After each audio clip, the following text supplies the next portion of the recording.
لله وحده والصلاة والسلام على من لا نبي بعده وبعد. Assalamu alaikum wa rahmatullahi wa barakatuh, and a warm welcome to Legacy's returning students who are subscribers to the advanced and introductory courses on Ijtihad and Taqlid. I also welcome new participants who have joined us here today in what I hope will be a beneficial lesson for all those in attendance. Returning students will be acutely familiar by now of the level and depth of the discourses on Ijtihad, Taqlid, and the schools of law. Our course was designed to wrest those discussions away from the world of polemics, which unfortunately, due to various circumstances that have beset the Muslim Ummah over the past 150 years or so, has meant that anyone touching upon these issues with what is perceived to be a novel view would either rightly or wrongly be met with a huge deal of criticism. And from one angle, that can be understood because these matters go to the very heart of our identity as Muslims in how we interact with the laws of Allah Azza wa Jal. Yet, as we uncovered during the 50 or so hours of lessons, polemics on the one hand and high intensity discussions on the subject do not need to be synonymized. Vibrant debate surrounds many aspects of Taqlid and Ijtihad, and scholars historically have grappled with these matters in detail across Muslim legal writing in their Usul books, their Fiqh works, and the books of Fatawa. Their conclusions have resulted in a spectrum of views. We also uncovered the human endeavor associated with the development of the schools of fiqh and the theory of ijtihad and taqlid, and how scholarly views were shaped not only by how they understood the Quran and Sunnah, and also the fatwa and verdicts of the early scholars of Islam, but also by their social environment. They were influenced by their academic and intellectual environment, and also the political status quo and their status in relation to how close or how removed they were from the powers that be of their time. And even though these are human endeavors, it is these scholarly efforts that are in reality a manifestation of the verse, Inna nahnu nazzalna dhikra wa inna lahu al-hafidhun, that we have revealed the dhikr and we will be the ones who will protect it. Whereas the primary connotation of this verse is the Quran itself in its wordings and meanings, ancillary items such as the development of the Islamic disciplines by the Qira'at scholars, the Muhaddithun, the Arabic linguists who meticulously preserve the Arabic language of the Quran and pre-Islamic Arabia, as well as the historical efforts, endeavors, and sacrifices of the Sahaba and the Tabi'un are all part and parcel of this verse, as all of these make up essential components in the preservation, multi-generational transmission, and the true understanding of Islam. Now, part of that preservation is the capacity to think critically and analytically to solve the needs of the Muslims in a manner that remains faithful with the Sharia. Whereas earlier forms of ijtihad focused more on deriving from the Quran and Sunnah, known in usuli terms as tanqih al-manat and takhrij al-manat, ijtihad in its third form factor, tahqiq al-manat, became more and more critical and predominant with the plethora of new issues or nawazil that is now especially the case for ijtihad in our industrial and post-industrial world. One of the things that is the most striking is how scholars openly discuss ijtihad throughout the centuries.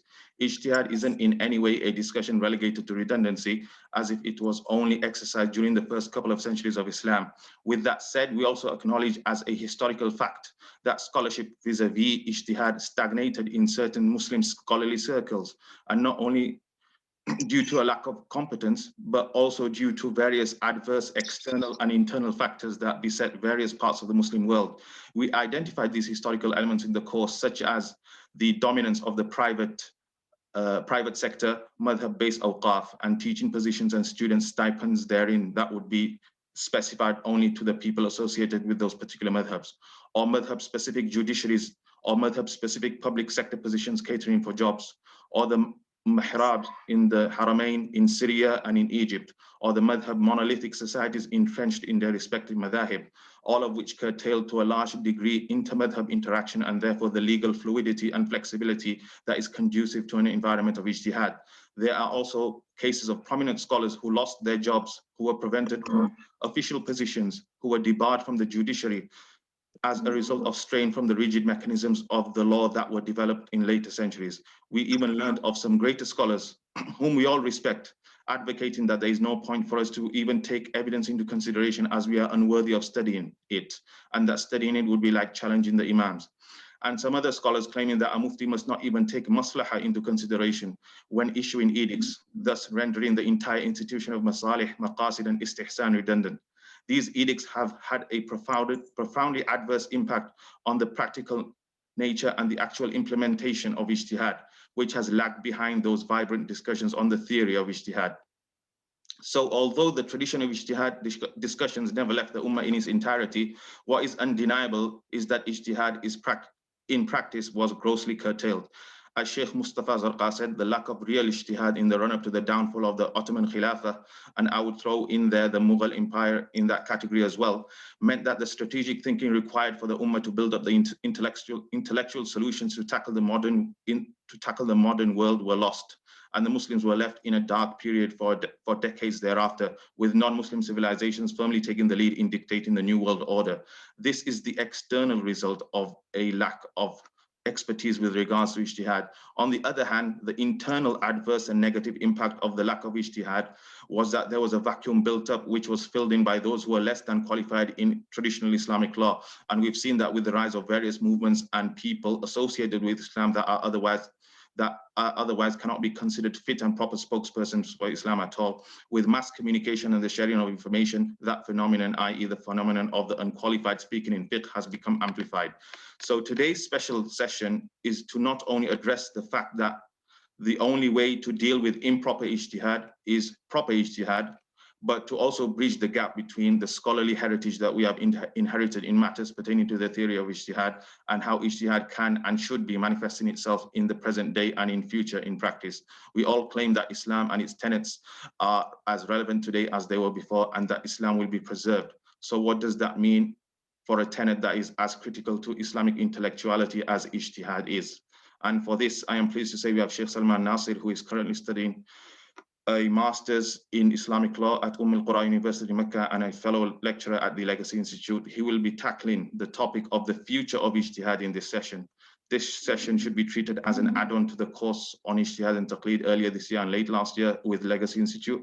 And Sheikh Salman and myself are available on the message groups for any post-session discussion. For those in attendance who haven't signed up for the advanced course, I would strongly advise them to sign up. The course is highly original with materials and access to ongoing discussion groups. Please also remain to avail yourselves to details on a course to be announced later by Sheikh Salman, which will be linked to the lecture today, so stay tuned. This will be an interactive discussion, which will last for around 90 minutes, inshallah. You all have been muted, but please do submit your questions in the chat function, and we'll field the main themes to Sheikh Salman as we progress. With further ado, I hand it over to Sheikh Salman for him to share his opening remarks. Jazakallahu khairan. Bismillah ar-Rahman ar-Rahim. Alhamdulillah Rabbil Alameen. Wassalatu wassalamu ala Sayyidil Anbiya wal Mursaleen wa ala alihi at-tayyibin at-tahirin wa ala sahabatihi al-ghurr al-mayamin. Amma ba'd. Assalamu alaikum wa rahmatullahi wa barakatuh. This lecture has been titled The Future of Ijtihad, if I'm not mistaken. Yes, the future of ijtihad. And really, when we speak about ijtihad or the mujtahid, the usuliyin and the books of Usul and Fiqh typically define the faqih as the mujtahid. And so these terms are used interchangeably. The faqih is a mujtahid. The mujtahid is a faqih. And so if we're going to speak about the future of ijtihad, we're really speaking about the future of fiqh. Or at least fiqh done properly is a process of ijtihad. And I mean, unfortunately, sometimes in practice, it might not really be a function of ijtihad, but fiqh done properly, true fiqh, is a function of ijtihad. This is why some of the usuliyin in the definitions of ijtihad, in the definitions of fiqh, although there's a host of different definitions, you find some of them, for example, say معرفة الأحكام الشرعية التي طريقها الاجتهاد. It is the science or the knowledge of the attainment of ahkam shar'iyya, which are known by way of ijtihad, or in other words, rulings that are a product of ijtihad. So in other words, fiqh itself as a genre or as rulings is a product of ijtihad. And so if we're talking about the future of ijtihad, we're talking about the future of fiqh. And we're talking about what are the challenges facing fuqaha, facing those who are supposed to be performing ijtihad to derive rulings for the questions that arise. And really, it's difficult to discuss the future of ijtihad, or the future of fiqh, without discussing the history of ijtihad, or in other words, the history of fiqh.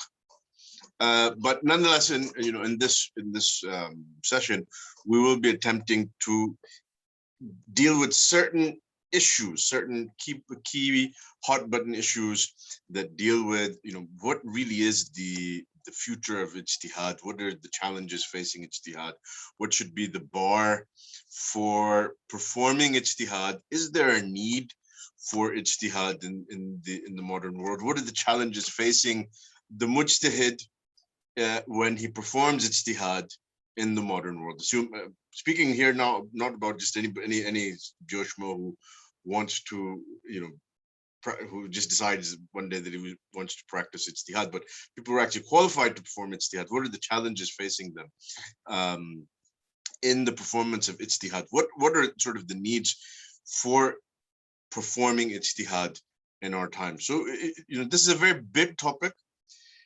To understand this in depth, really and ideally, it would require a discussion of the history of fiqh, the historical development of fiqh.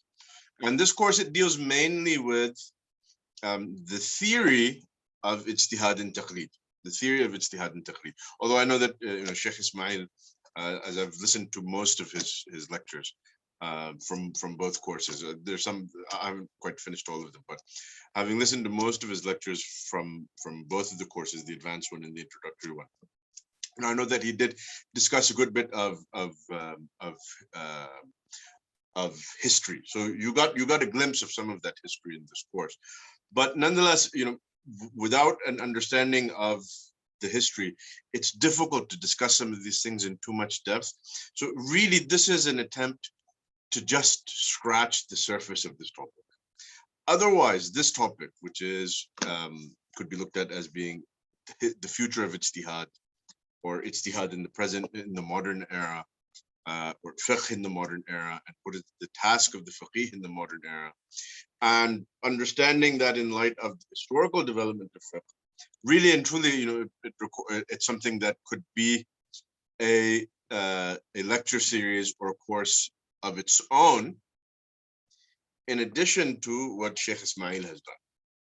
Obviously, there would be a good bit of overlap because, as I said, he actually discussed, he did discuss certain aspects of, ijtihad in the modern era. He discussed certain aspects of the historical development of ijtihad. Obviously, a lot of the discussions about taqlid as well in both his courses, but particularly what pertains to ijtihad.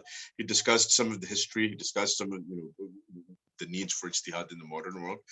But nonetheless, there is actually, I think, still scope to add on to what Sheikh Ismail has done in this course, because obviously the primary purpose of the course was actually dealing with the mabahith of ijtihad and taqlid as sort of a theoretical framework, if you like. But there's still scope to expand on the discussion of the historical framework. And this is not something that really, it's not simply something that merits a course or a lecture series.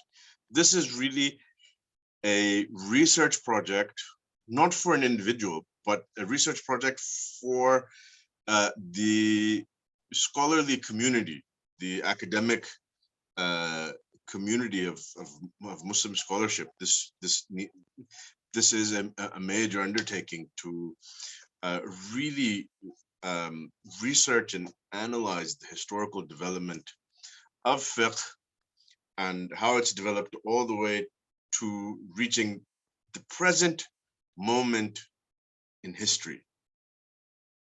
I mean, maybe it's not history since it's not in the past yet, but well, what I just said is in the past, so I guess it's history.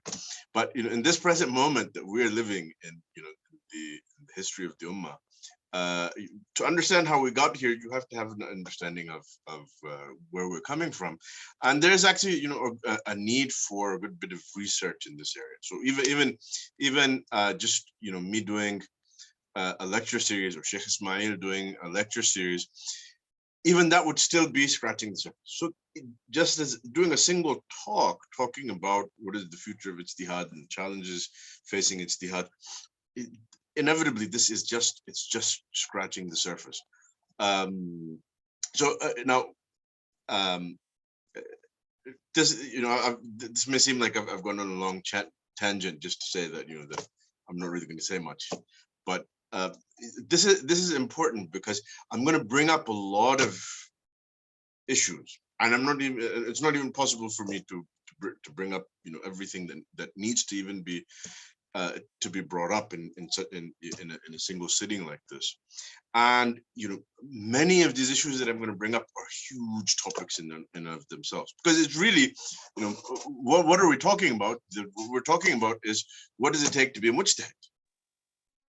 I mean, if we're speaking about what does it take to be a mujtahid, we're speaking about really understanding the entirety of the Sharia. So obviously, it's not surprising then that very quickly can expand into a huge discussion. And there are very important discussions that need to be had. And so it's my hope that with this lecture, and I feel that this is perhaps a suitable way to sort of conclude the course that Sheikh Ismail has done, is we've been talking about the theory of Ijtihad, also in Taqlid, but for our purposes, Ijtihad. We're talking about the theory of Ijtihad. And so it's appropriate then to talk about, well, okay, what now? In light of these theoretical discussions, in light of these, this framework of what constitutes Ijtihad and the different types of Ijtihad and the different levels of Ijtihad, and the manner in which Ijtihad is performed, what does that mean for the practitioner of fiqh today? What are how should he go about sort of fulfilling his role as a faqih? And I think one of the reasons that this is such an important question is because we are in I would say, a sort of a very unique period historically, that we are at a point in time where the last century or century and a half even has been a time of considerable intellectual turmoil for the ummah.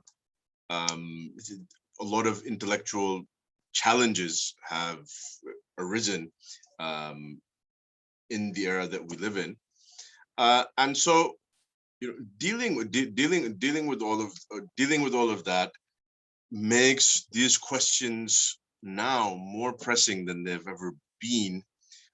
Well, I wouldn't say more than they've ever been, but more than they have been perhaps in many centuries. And for a long time, there was a system, established schools of thought, certain structures that were in place through which the ahkam of the Sharia were applied on a judicial level, and in certain senses on a state level, as well as facilitating the practice of these ahkam on a personal level, a lot of which have been shaken or undermined, or in some cases, basically have collapsed altogether. I mean, there's to a limited extent, you have certain ahkam sharia that are applied, even on a judicial level in the Muslim world, but to a considerable extent that has sort of gone out the window. And certainly, the traditional model where the judge, the qadi, was a faqih of a particular madhab, and his in performing his role as a judge, he was basically appealing to the authority of the rulings of the madhab. That has largely collapsed, and so it presents serious challenges in terms of, well, what is the future of fiqh then? What is the future of fiqh on the level of judicial application? What is the future of fiqh in terms of the economic system? This is another great challenge that we have now. an economic system that has been implemented globally, and it has been enforced on us, whether we like it or not. It is here, and most likely for the foreseeable future, it's here to stay. And even any modifications that happen, obviously, you could say that global capitalism is currently undergoing a crisis, and perhaps is going to undergo serious sorts of structural reform. Then at the end of the day, we're not the ones who are going to be, this is the reality. This is the bitter reality of the situation that we face as an ummah. We're not really the ones who are going to be making those reforms. So at the end of the day, we are still at the mercy of a system that we had no say in. And so, you know, that also presents serious intellectual challenge for fuqaha in terms of offering solutions for what does an Islamic model for a Muslim country to apply on the level of the state and the financial institutions to regulate its economy, and also in its interactions with the global economy. These are also very serious questions. On the level of societies, Muslim societies, really the entire globe, there has been radical shifts in the makeup of societies. I mean, the increasing urbanization of the world population, the sort of large cities that we live in today, that much of the world population lives in today, majority of the world population lives in today. You know, this situation that didn't exist before. To a considerable extent, the breakdown of the extended family system, particularly in the West, but it's also coming to the Muslim world and the rest of the third world. Certain challenges even to the nuclear family systems, challenges to our value systems, changes in even marital relationships, the dynamic between husband and wife. Oftentimes now we have a situation of where more and more we have perhaps two-income households. What are the questions? What are the ramifications of that in terms of the structure of certain rulings of that govern marriage, divorce, nafaqah, rights and obligations reciprocally between husband and wife? Certain questions that are raised even by these new social circumstances that oftentimes Muslims are finding themselves in. To what extent are the ahkam of the Sharia intended to actually regulate these in terms of shaping society in a certain direction, versus certain ahkam changing and adapting, not the ahkam adapting, but obviously the ijtihad changing to adapt to new situations. So to what degree then are certain ahkam, certain rulings immutable and universal? And you could say that, to what extent is the Sharia basically engaging in a type of social engineering, where it's deliberately creating certain social structures, versus simply certain ahkam exist because certain circumstances happen to exist, and when those circumstances change, the ahkam change. So the line between which ahkam are permanent and immutable and which ahkam are variable and situation dependent, obviously this question is not a new question. We have the principle that is mentioned by the fuqaha لا ينكر تغير الأحكام بتغير الزمان. أو كما قالوا. But this is a well-known principle. It's oftentimes cited. It's usually cited in relation to urf and changing urf. And so obviously, this is something that fuqaha dealt with in the past. But the sort of radical changes that we have seen in the modern era, again, are somewhat unique to the era that we live in. So the questions that raises about what are the scope, what is the limit of what really is subject to change and what is not subject to change, is in certain ways a question that is somewhat unique to our times. It's a question that is somewhat unique to our times. And so, all of these are very pressing questions that we find ourselves facing in the modern era. And the traditional training of a fiqh specialist or a fiqh student, if you like, with an alim, in traditional institutions, but of various schools of thought and across various regions in the Muslim world, the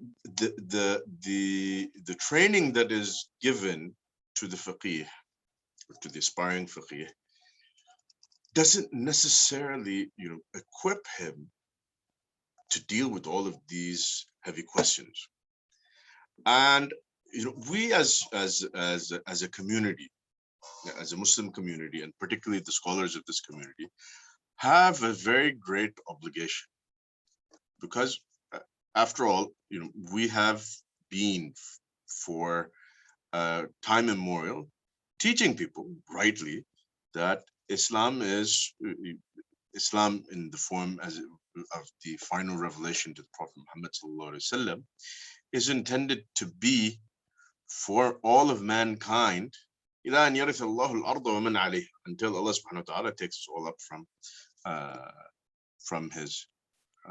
the earth, basically until the end of times. It is intended, and it is, as we say, salih li kulli zamanin wa makan. As the ahkam of the Sharia are suitable for application in every time and every place. And so then so now the intellectual challenges that arise in terms of, okay, well, if it's suitable for every time and every place, then what is the ruling in this radically new time and place that sometimes we find ourselves? What is the ruling? To what extent has the ruling changed because of these radical differences? These are very big questions. And this is not to say that there are not answers in the Turath, but the answers that are in the Turath are not as simple as 1 + 1 = 2. Find a ruling in a book, apply it, because the nature of the questions that are being asked, the radical nature of the differences that have taken place in the economic system, in the political system, etc., are of a scope that is really unprecedented. It is really unprecedented in certainly in Islamic history. I think it's safe to say in human history, that humanity has not seen the sorts of radical changes that we're seeing today. I mean, we only have to look around and see what's been going on in the last few years, that people are doubting, is there really such a thing as male and female? And we have now, in some of these liberal institutions, the options for gender, in filling out a simple form, sometimes reach to 7, 8. Obviously, that now. I want to be clear that I'm not saying that this is something that's changed. You can rest assured that there's still the same number of genders that there's always been. But the intellectual challenge that these changing ideas, which bring about radical social changes, and obviously in this case, this is a very extreme example of something that is very clearly an idea that is false.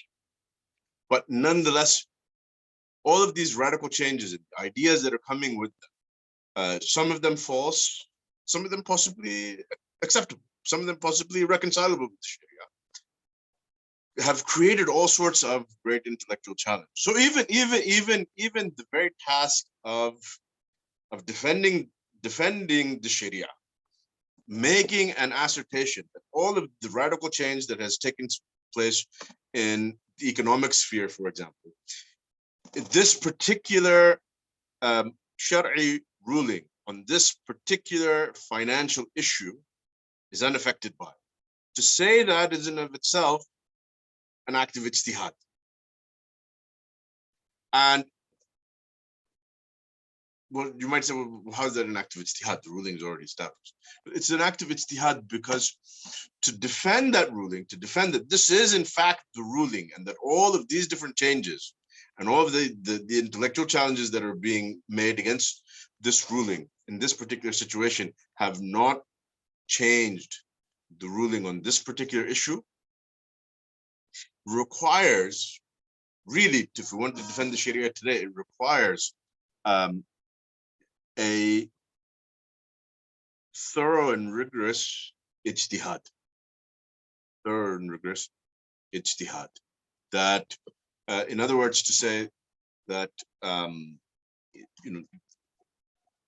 that Islam, its rulings on financial issues are governed by this philosophy, these principles, in light of which, in spite of these changing circumstances, we can say with confidence, or I can say as a mujtahid with confidence, that this particular ruling, at least in my ijtihad, remains the same for this, in spite of all of the surrounding circumstances that have changed, requires me to be able to say with confidence, what is the economic purpose of this particular ruling? How does it fit in with the rest of the system, of ahkam, the rest of the framework of rulings, the underlying philosophy of the rulings of the Sharia in this bab of fiqh, in this topic of fiqh. So, these challenges then are very big challenges. These questions are very big questions. All of this is just an introduction. We haven't even scratched the surface, really. We have not scratched the surface of, well, how do we even go about doing this? So this is all of this is just to set up that this is the weight and the gravity of the questions that the faqih in the modern age must deal with. And this is something that, just a few centuries ago, not to take anything away from the fuqaha of the past, but just a few centuries ago, these questions simply weren't present. These challenges simply weren't present. And so it is a momentous undertaking. And so the need for ijtihad is in many respects more pressing than ever. And so as a result, the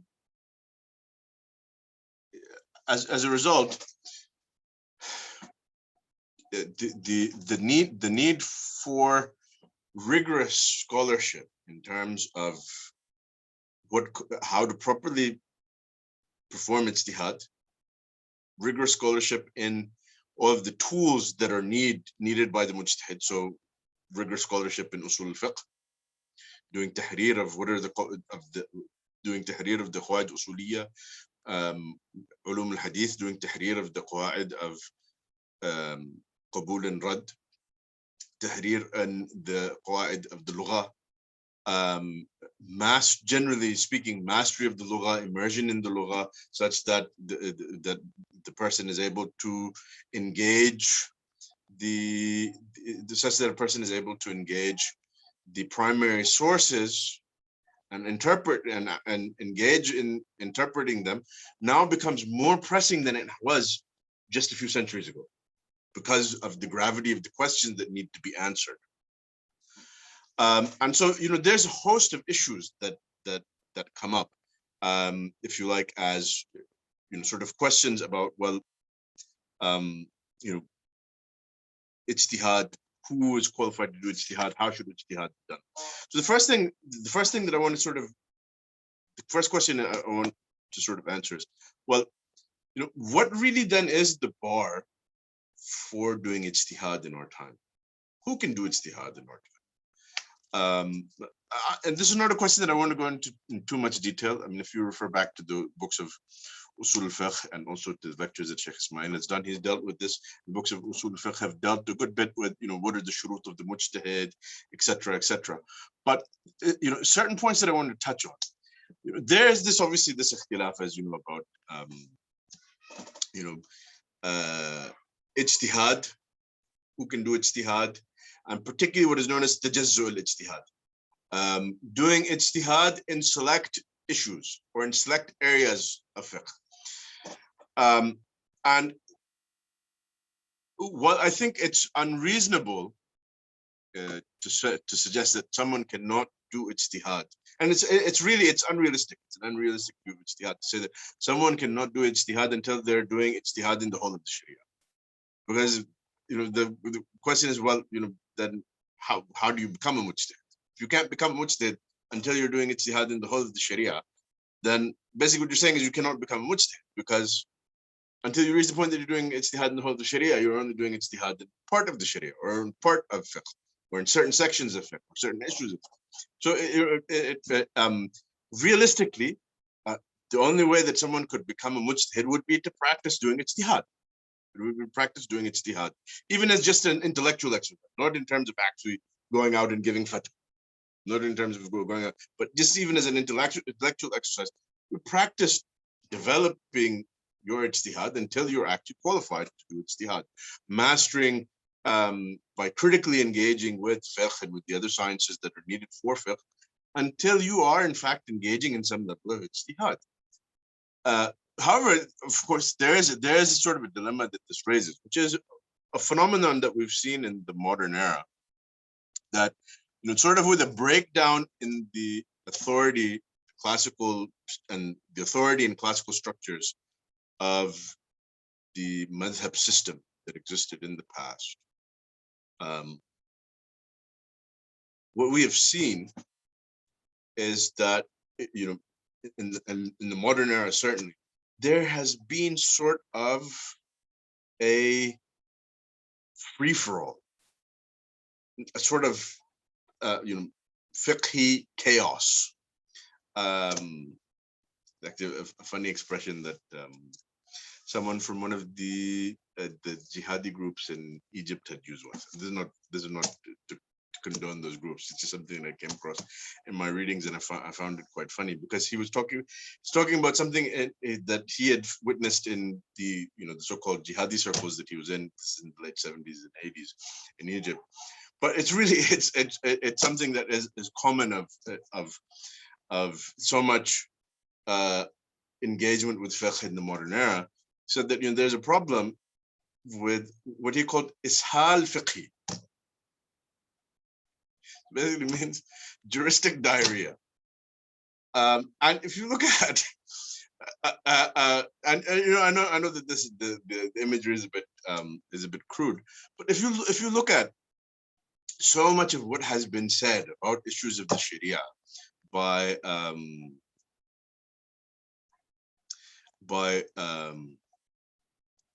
so many people in the modern era who are basically not qualified to be speaking about ijtihad, going from the from the very extreme, like ISIS, kafir, you're kafir, you're kafir, you're kafir, and in fact, this might sound funny, but we have actually, and I've encountered a number of these types of people. You have people who, when it comes to takfir, they make ISIS look like Girl Scouts. You get some of these guys, and that influenced by various extremist ideas, go to the extent of saying that basically there's only a handful of Muslims in the world. And then these groups themselves have divided amongst one another, such that you have the one group says that there's only a handful of Muslims in the world, and you guys are actually also who agree with us that we're the only handful of Muslims in the world. Actually, you're not even Muslims either. It's just us. And this is something that, so you have extremes going this way. Then you have all the way the opposite extreme. People saying that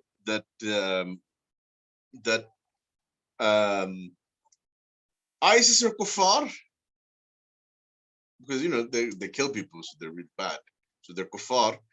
But a mulhid, an atheist who is compassionate and merciful, is a believer. Believer in what?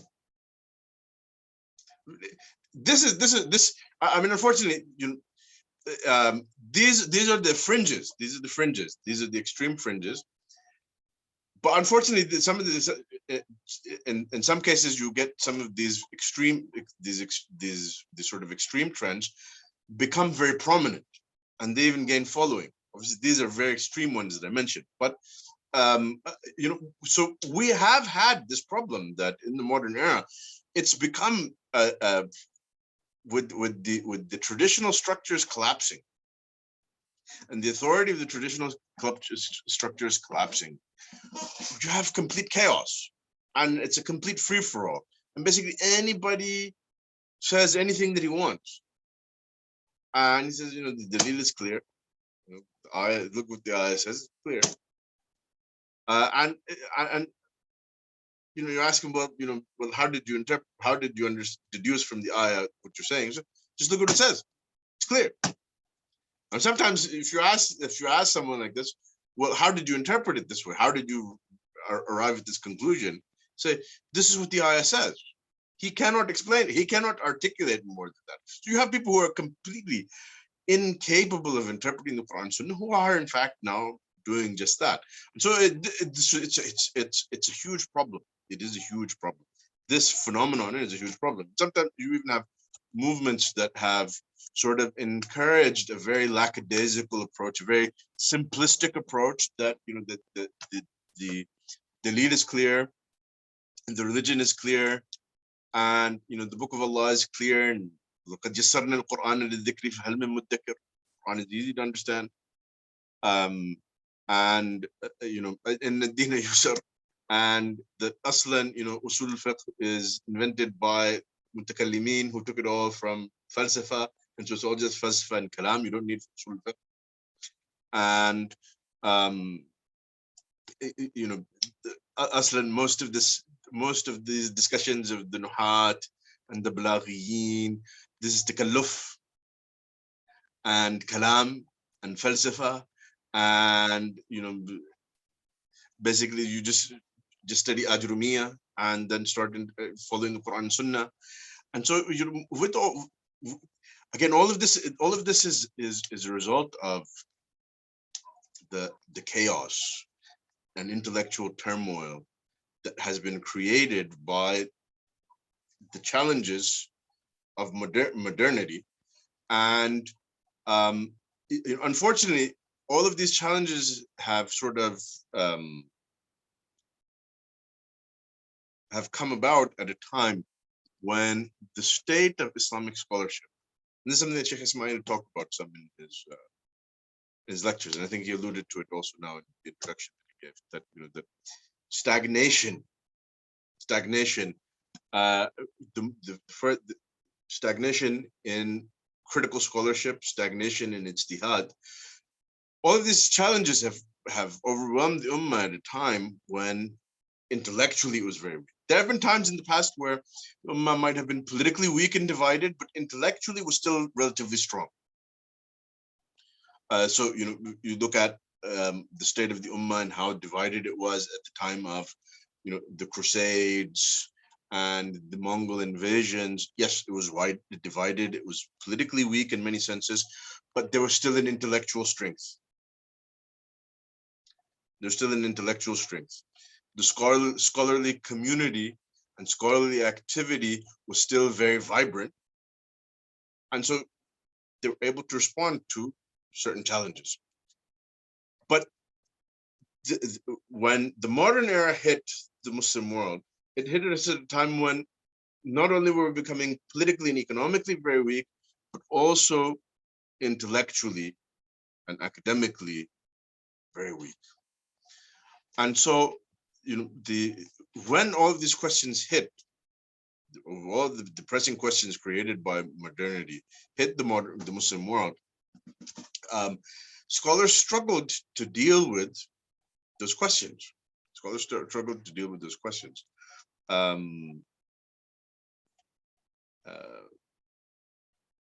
Incidentally, on that note, there's a book by Ahmed al-Shamsi, his recent book that just came out. The name is slipping my mind. I think it's Rediscovering the Tradition. It's a very important book to read to understand, the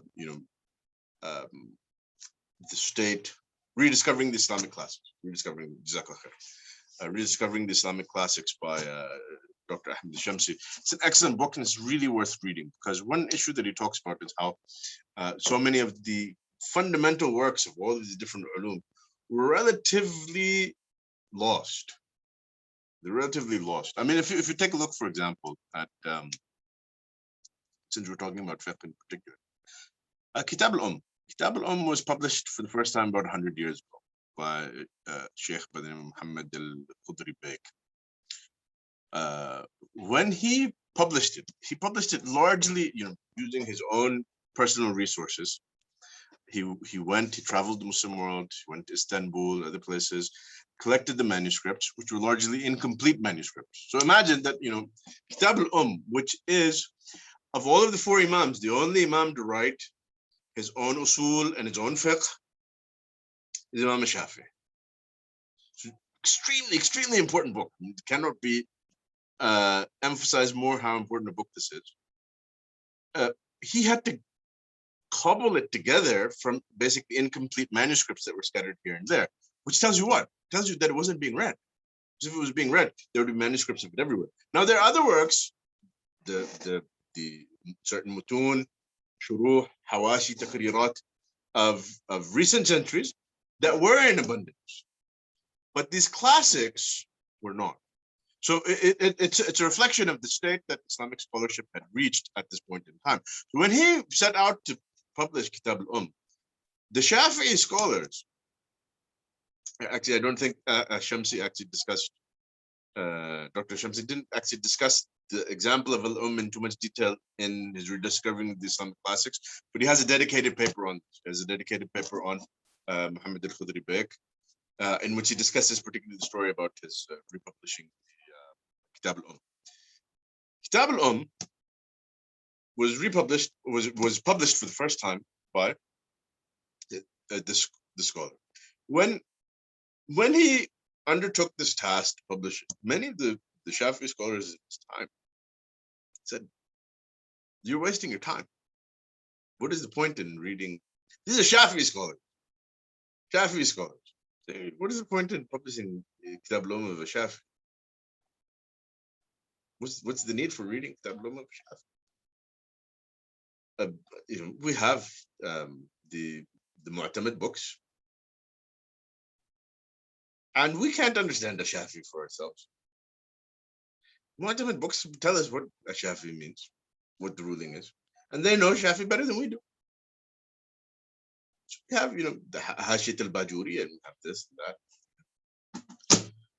They thought that, this man is, is engaging in some sort of quixotic quest. That you want to publish Kitab al Who do you think you are? Do you think you're going to read a Shafi'i and understand him for yourself? Who do you think you are? You think you're Khatim al-Awliya? Have you attained the maqam of wilaya that you can read the works of a Shafi'i? Or one of the aqtab? Who do you think? Aslan, what's the need for this? We have these books. We have these books that tell us what these rulings are. So, and that was him. Had he not taken that initiative to publish Kitab al back then, I would be very surprised.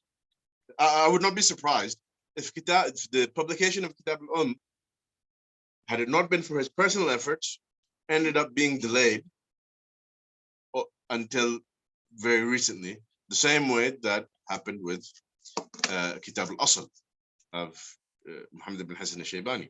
The reason that Kitab al was published about a century ago, and Kitab al-Asl of Muhammad al-Shaybani was only published 10 years ago, is because an individual scholar took the initiative to say, you know what, Kitab al is important. I think we should publish this. And he had the resources and he went and did it. With Kitab al-Asl, it just didn't happen. And so most of the world, including fiqh specialists, didn't even know that Kitab al-Asl is still around until it was published 10 years ago. I should be clear, obviously, Sheikh Abul Wafa al-Afghani, rahimahullah, did publish what he was able to find of Kitab al-Asl many years ago, before the more recent print, which is also incomplete. The recent print from 10 years ago from Tarif al-Hazan by Muhammad, I'm not sure the pronunciation of his name, Muhammad Boinokan, something like that, Boinokalin, Turkish Hanafi scholar. When he published it recently, his print is also incomplete, but it encompasses most of the book. Abul Wafa al-Afghani's, I think, is maybe like 1/5 of the book or 1/4 of it. That was what he was able to find. And again, where would we, even with that, where would we be if it had not been for the personal efforts of and the dedication of Abul Wafa al-Afghani, even to try and produce that? Maybe we wouldn't have had, perhaps, if even that would have been thought to be completely lost. So this is the situation in which the Ummah found itself when it was hit by basically invasion and colonization by the West, militarily, economically, and also intellectually. We were very easy to colonize in all of these senses, including colonizing intellectually, because our own connection with our own intellectual tradition was so weak and so superficial by that point in time. So all of that fed into sort of the collapse of these traditional structures. All of that fed into the chaos that we've and intellectual turmoil that we find ourselves in today. And this is not, and I don't want anyone to misunderstand me. I'm not suggesting that there are not valuable efforts that have been made by scholars in the last century and a half, 2 centuries. They have, and important efforts are being made, and obviously part of that, and this is what Dr. Shamsi actually discusses in his book, Discovering the Islamic Classics, is rediscovering that tradition. And in the last century, so many works have been published and continue to be published. So, alhamdulillah, it's a healthy sign. We're now rediscovering that tradition. You cannot understand the tradition if you don't have it, if you don't read it. If you only read very selective representation. So this in of itself was this development is a radical development. It's an important step in the right direction. Which brings us back to the question that I already asked. What really is the bar for ijtihad in our time? We don't, this chaos, these people, this chaos that exists, this is a problem. It's a serious problem because it creates people like ISIS. It creates people like nut jobs on the other end of the spectrum as well. And obviously they do a serious disservice to Islam. They spread a tremendous amount of confusion and misguidance, both amongst Muslims and non-Muslims.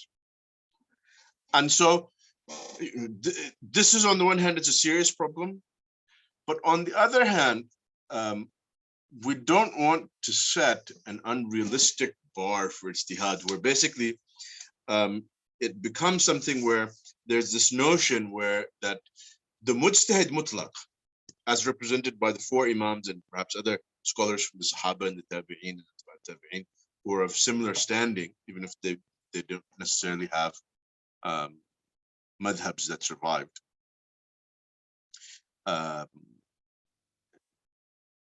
Madhabs that survived in the sense of a well-developed school and tradition, the way that the 4 madhabs did.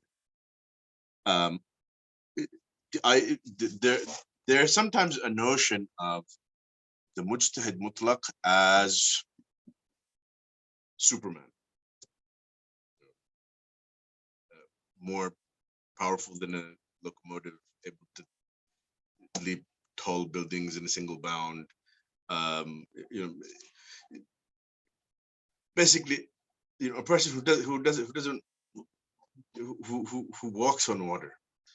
And so there's this notion then that the mujtahid mutlaq is almost untouchable. And I don't want anyone to misunderstand the maqam of the 4 imams and the maqam of the fuqaha of the sahaba and the tabi'in and atba'at tabi'in. It is without a doubt far higher than the maqam of any of the ulama who've come after them, any of the mujtahideen who have come after them. This should be very clear. But that doesn't mean then that we should create artificial barriers to carrying out ijtihad where ijtihad is needed.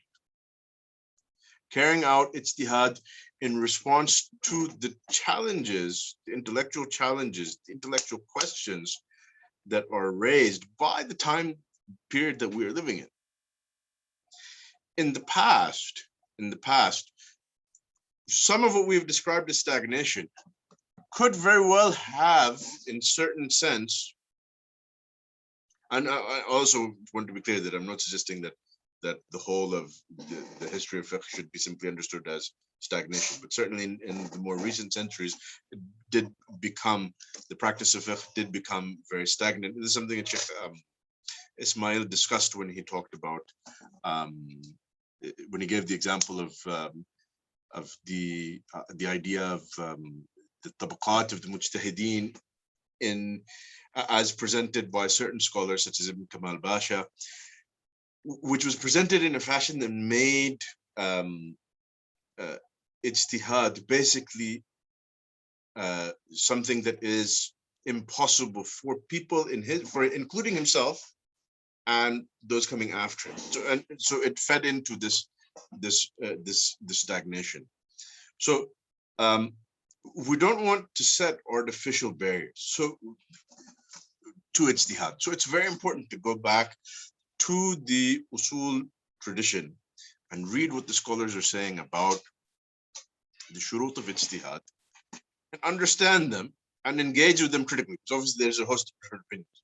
When there's a host of different opinions, though sometimes that ikhtilaf might be valid ikhtilaf, but at the end of the day, we need a practical model for performing ijtihad. So it's not enough to simply say, well, this is a valid opinion, this is a valid opinion. But that might be a valid opinion, but it's not sometimes the valid opinion might not be of any use to us. It might not be very practical. It might be wrong. It might simply just be wrong. In fact, it might not even be a valid opinion. The fact that the opinion exists in the books doesn't always mean that it's a valid opinion, even if it's from a great and respected scholar. So these ideas need to be engaged with critically. What exactly are the shurut of ijtihad? And there's sort of a tension that exists between what you find in sort of what became practice in many places and in many cases in terms of who's allowed to do ijtihad and what sort of ijtihad is sort of accepted from them, and the shurut that are being laid out theoretically by the usuliyin. So sometimes the usuliyin will even mention that that, for example, that the mujtahid needs to have mastery in all of the different ulum to perform ijtihad, right? The ulum that are necessary for ijtihad should have mastery of them. But they'll go out of their way to say that mastery of the tools of ijtihad does not mean that, for example, one of the tools of ijtihad is nahu, right? Mastery of nahu to perform ijtihad doesn't mean that you have to master nahu at the level of Sibawayh. If we're being realistic, the 4 imams don't reach the level of Sibawayh in nahu. And the reality is that if they reached the level of Sibawayh in nahu, it would have been because they devoted their lives to nahu instead of fiqh. In which case they would no longer been mujtahid in fiqh. Because the mujtahid mutlaq is not a superman. Mujtahid mutlaq is not a superman. The mujtahid mutlaq, yes, if we're going to call, if we're going to use this term, the mujtahid mutlaq, for the four imams, which I don't have a problem with. I think that we should, there should be a notion of higher ranking mujtahids and lower ranking mujtahids, irrespective of what the practical ramifications of that are going to be. There's no doubt in my mind that even if one day I reach a point where I believe that I can do ijtihad, and the scholarly community accepts me as someone who's making valid ijtihad, I am under no delusion that I will be someone of the rank of Abu Hanifa, someone of the rank of Shafi, Malik, or Ahmed. There's no connection between this and that, but that doesn't mean we should create a romantic, unrealistic image of these imams that basically becomes and of ijtihad that then becomes a barrier. So the four imams don't reach the level of Sibawayh in Nahu. They don't reach the level of, for example, Al-Khalil ibn Ahmed in the Lugha, whether in Nahu or generally. It's not necessary, to master each science at the level of the imams of that science. So, for example, in Hadith, the mujtahid needs to be knowledgeable of Hadith. He needs to be able to recognize authentic Hadiths from inauthentic Hadiths. That doesn't mean that he has to be of the level of Bukhari and Muslim and Ahmed and Ibn Ma'in and Dini and Daraqutni, etc., etc. Because if we're being realistic, obviously other than Imam Ahmed, is one of those. But the other imams don't necessarily reach that level in terms of their expertise in hadith criticism. Yet that doesn't prevent them from being imams in fiqh. Doesn't prevent them from being imams in fiqh. So the muhaddithin, the usuliyin particularly mentioned. In fact, they even mentioned, for example, that it is sufficient for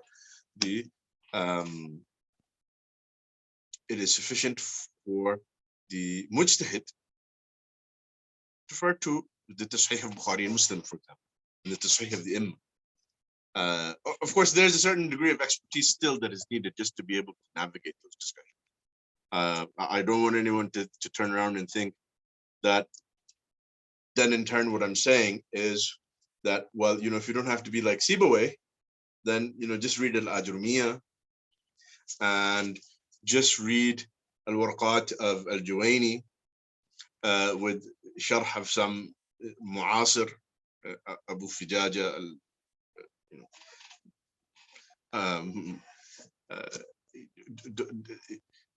read Nukhbat al-Fikr in Mustalah al-Hadith, and then now you're a mujtahid. No, you need to have real solid grounding in all of these ulum. You need to have a considerable degree of tahrir in all of these ulum, but that doesn't mean that you need to be at the level of imama in each of these ulum just to be able to use these ulum for ijtihad. So in terms of the bar of ijtihad,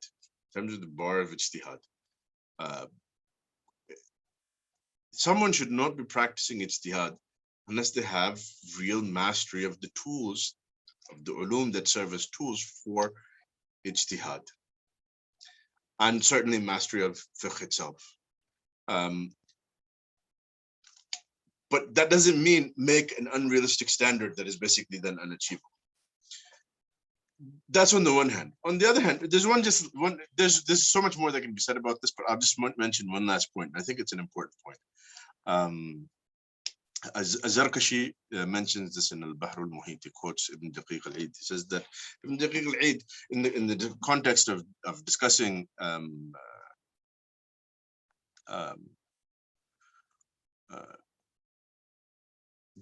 the issue of tajazzu al-ijtihad, he mentions an interesting opinion by Ibn Daqiq al-Eid. Ibn Daqiq al-Eid says that, again, we don't want to set the unrealistic notion that ijtihad can only be performed by someone who's a mujtahid mutlaq, somebody who is mujtahid in all the abwab of fiqh and all of the issues of fiqh, because then that becomes it becomes a self-fulfilling prophecy that, that ijtihad is unattainable. Ijtihad can only be attained by doing something that is unattainable. Because when you set a standard that is unattainable to doing ijtihad, and then you say, oh, in our times, nobody can reach ijtihad. Well, of course, nobody can reach ijtihad, but you set a standard that's not attainable. So, we want to avoid that sort of fallacious approach to ijtihad.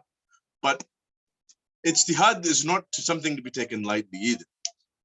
Ijtihad, real ijtihad in an fiqh issue, at the very least, it should require a proper understanding of the issue that you're dealing with. Let's say a proper understanding of the issue that you're dealing with. Ibn Daqiq al-Eid makes a very important point. He says that if someone understands the ma'akhid of the ahkam, then he can do ijtihad. In other words, if you have a holistic understanding of the chapter and topic that the issue is present in, and you have a good understanding of where that issue fits in the entire framework of that bab and the different approaches of the fuqaha to that bab, and then you do ijtihad in a particular issue, that is valid ijtihad. Before that, you might perform what might be appear to be ijtihad as a practice exercise, basically, as a practice exercise, not as real ijtihad. Real ijtihad would require, at the very least, a person actually has an understanding of this issue. How does it relate to the rest of these issues, at least in this bab, for that ijtihad to be meaningful? So it requires genuine sort of subject matter expertise. Okay, so that is just briefly.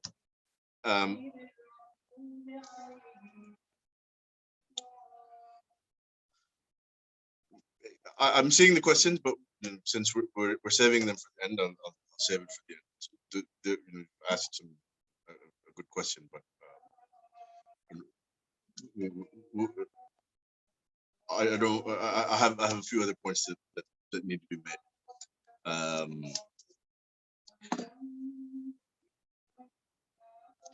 Also, talking about what is the bar of ijtihad, we've sort of now got an idea of who should be making ijtihad.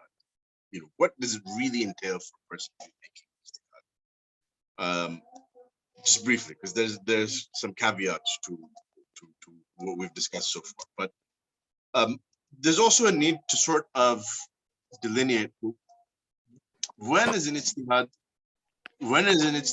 or an opinion, fiqh opinion, when can it be considered a valid ijtihad, and when should it be seen as being invalid? This is a discussion I'm not going to even attempt to get into. Sheikh Hatim al-Auni, my teacher, has an important book, اختلاف المفتين والموقف المطلوب تجاهه من عموم المسلمين. He actually has an important discussion on the shurut of al-ikhtilaf al-sa'iq. And so he mentions 5 shurut, which is 5 shurut, and he discusses them over about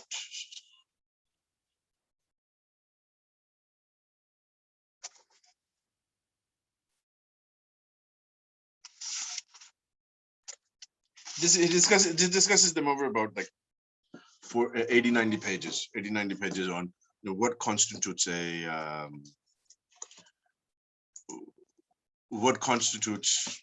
valid ijtihad and what doesn't constitute a valid ijtihad. What are the shurut for an ijtihad to be valid? And so that's a discussion that is I would highly recommend that everyone go back and revisit. I'll just mention briefly what he said about the shurut, and then he discusses why these shurut are necessary, etc. But I'll just mention briefly what he says with the shurut. الشرط الأول أن يكون القول مخالف. This is talking in the context of ikhtilaf, but أن يكون القول مخالف, or you could say, in other words, أن يكون الاجتهاد صادرا من عالم, which we sort of already alluded to. الشرط الثاني أن لا يكون القول مخالفا للإجماع القطعي الصحيح.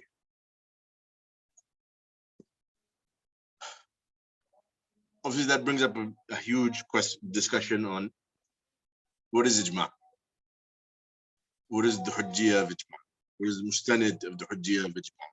What are the shurut of ijma'? When can ijma' be considered qat'i?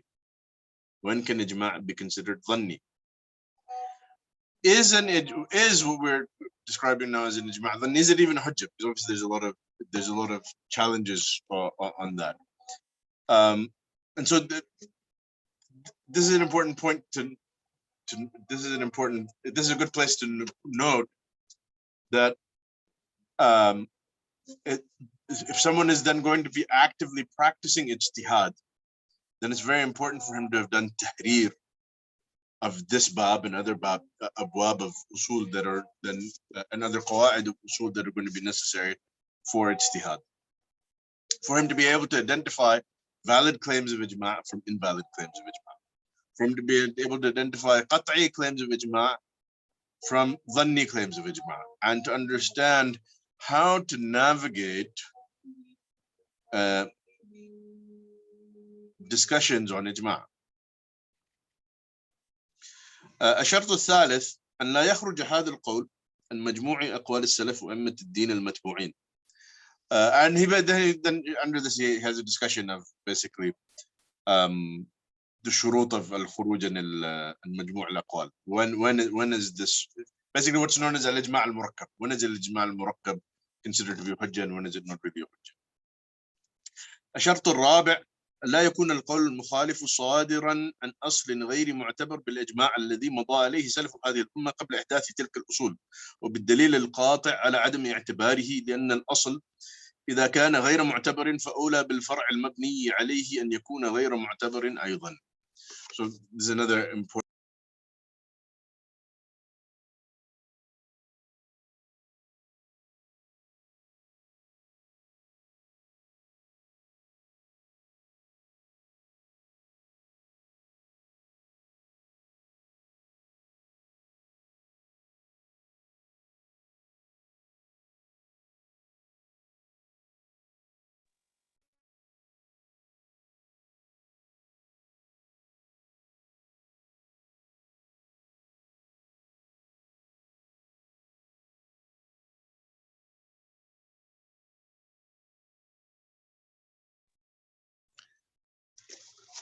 Assalamu alaikum. Sorry, I was disconnected. Okay, so I was saying الشرط الرابع لا يكون القول المخالف صادرا عن أصل غير معتبر بالإجماع وبالدليل القاطع على عدم اعتباره. So basically anyone who's doing ijtihad and he's relying on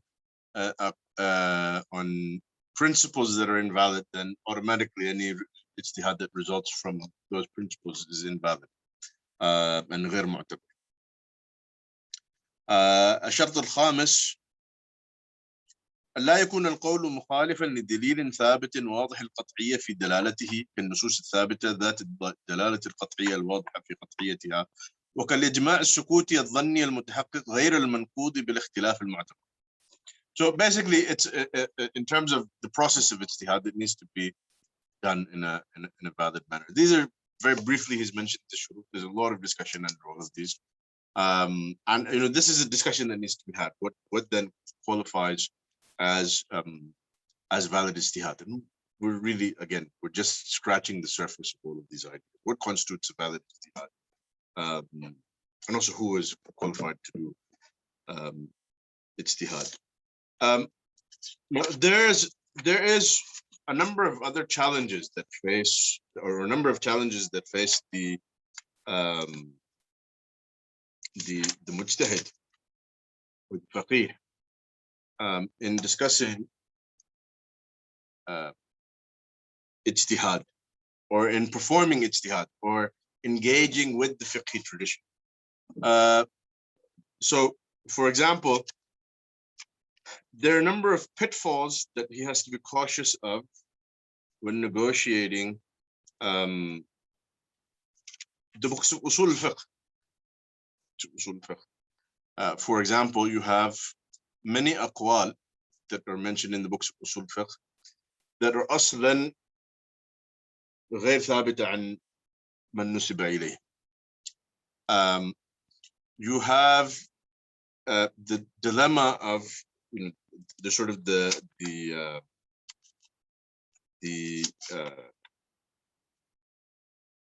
difference between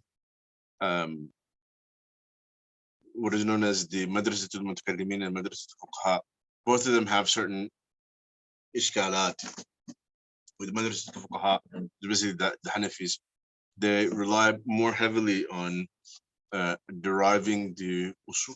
Although this taqsim, it's not this explanation of the differences between the Hanafi madhab and the other madhabs is not entire. It's not 100% accurate. It's not true that only the Hanafis do this and that other madhabs don't do this, or that but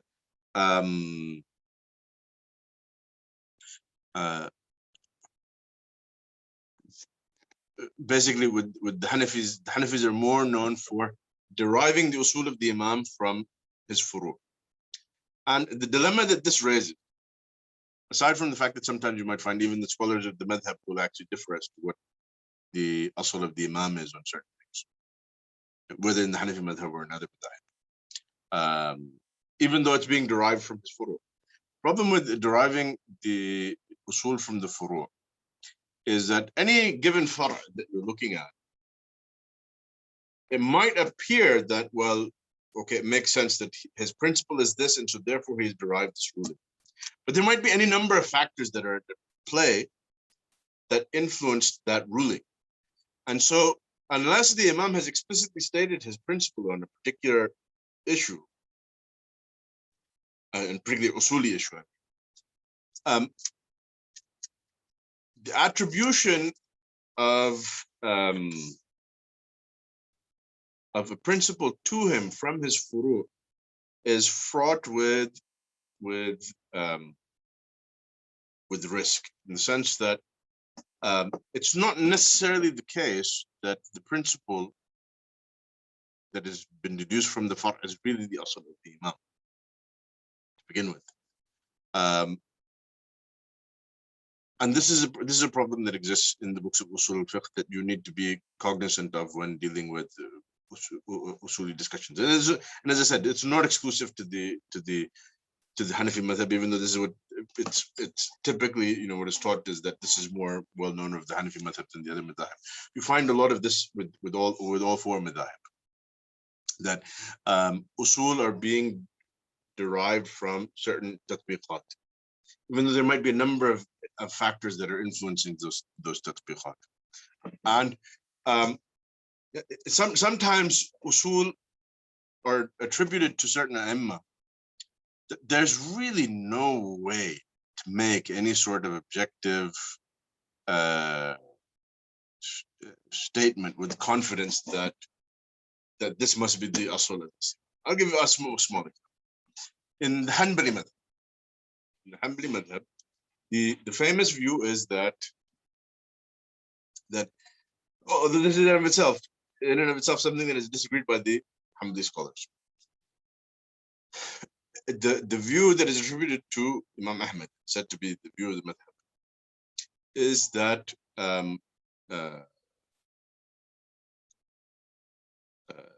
the shart of an ijma' being binding is inqirad al-asr. Inqirad al-asr.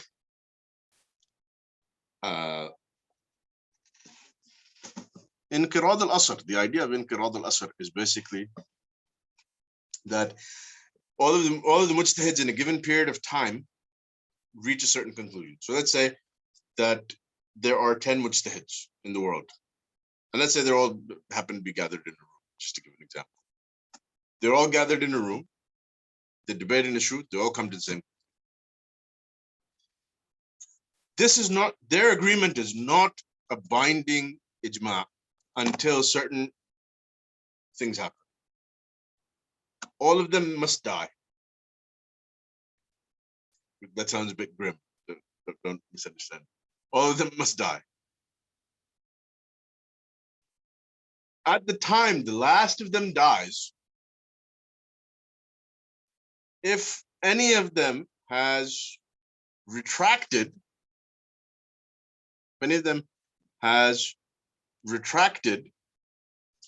then the ijma' is not binding. So all of them must remain on that opinion until they die. When the last of those 10 die, if all of them are still agreed, none of them retracted, it would be a binding ijma'. But also, you have to take into consideration that if by the time number 10 dies, another person has become mujtahid and has voiced a differing opinion, this is not a binding ijma'. In Qirad al-Asr happens when mujtahid number 10 dies and all of the mujtahids are still in agreement, and any new mujtahids that have appeared from the time that they first agreed until the last of those who were involved in the first agreement have died, and all of them, the original group of mujtahids as well as the new mujtahids, are in agreement. Now, there are certain istidlalat that are given of the Hanbali madhab, and also other scholars from other madhab, although it's not a popular call, but it exists. Even have some scholars from other madhab who also opined this as a shart for ijtihad. There are certain istidlalat that are given for this, regardless of what those istidlalat are. They're extremely weak, basically. But is there any way anyone can say that this must have been Ahmed's madhab? Even if you're convinced that this is the shart of ijtihad. If you're convinced that this is shart of ijtihad, how would you establish that this is what Ahmed was doing? You can't. It's impossible. It's impossible. This is aside from the fact that aslan, this shart is basically, it is impossible to ascertain. Historically, it's impossible to ascertain. Nobody was, the Khalifa did not like have a service going around documenting who are the people who've reached ijtihad. Have they all agreed on something? Okay, let's document their names and see when does the last one die, so that we can see in his lifetime does anyone disagree with him? So as a shart, it's basically absurd. It's absurd in terms of this istidlal for it. There's a reason why scholars there's actually a compelling reason why scholars came up with the shart, but the shart itself, when you really consider its ramifications, is absurd.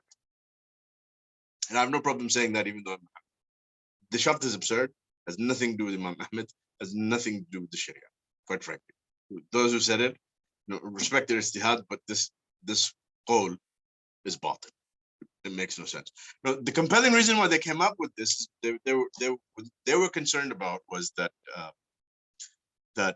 well, okay, if we say that all ulama agree, then that would mean instantaneously it becomes binding. But what if one of them hasn't had enough time to think it through? So this created sort of a paradox, and so some of them, they suggested, basically created from their heads this shart. And then it was back projected to some of the Salaf based on certain athar, and also to Imam Ahmed based on some Hanbali jurists basically being convinced of this shart, and then also finding some ibarat from Ahmed here and there. They said we can sort of stick this round peg into the square hole and say that this is a shart. So there are certain pitfalls in the books of Usul and Fiqh. Attribution of aqwal that is inaccurate, shurut that are غير muharrara, abwab that still need further exploration. Another example of perhaps a flawed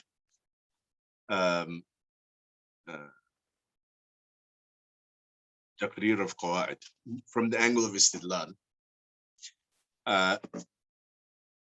And again, this is a simple example. I'm using a simple example so that the idea is clear.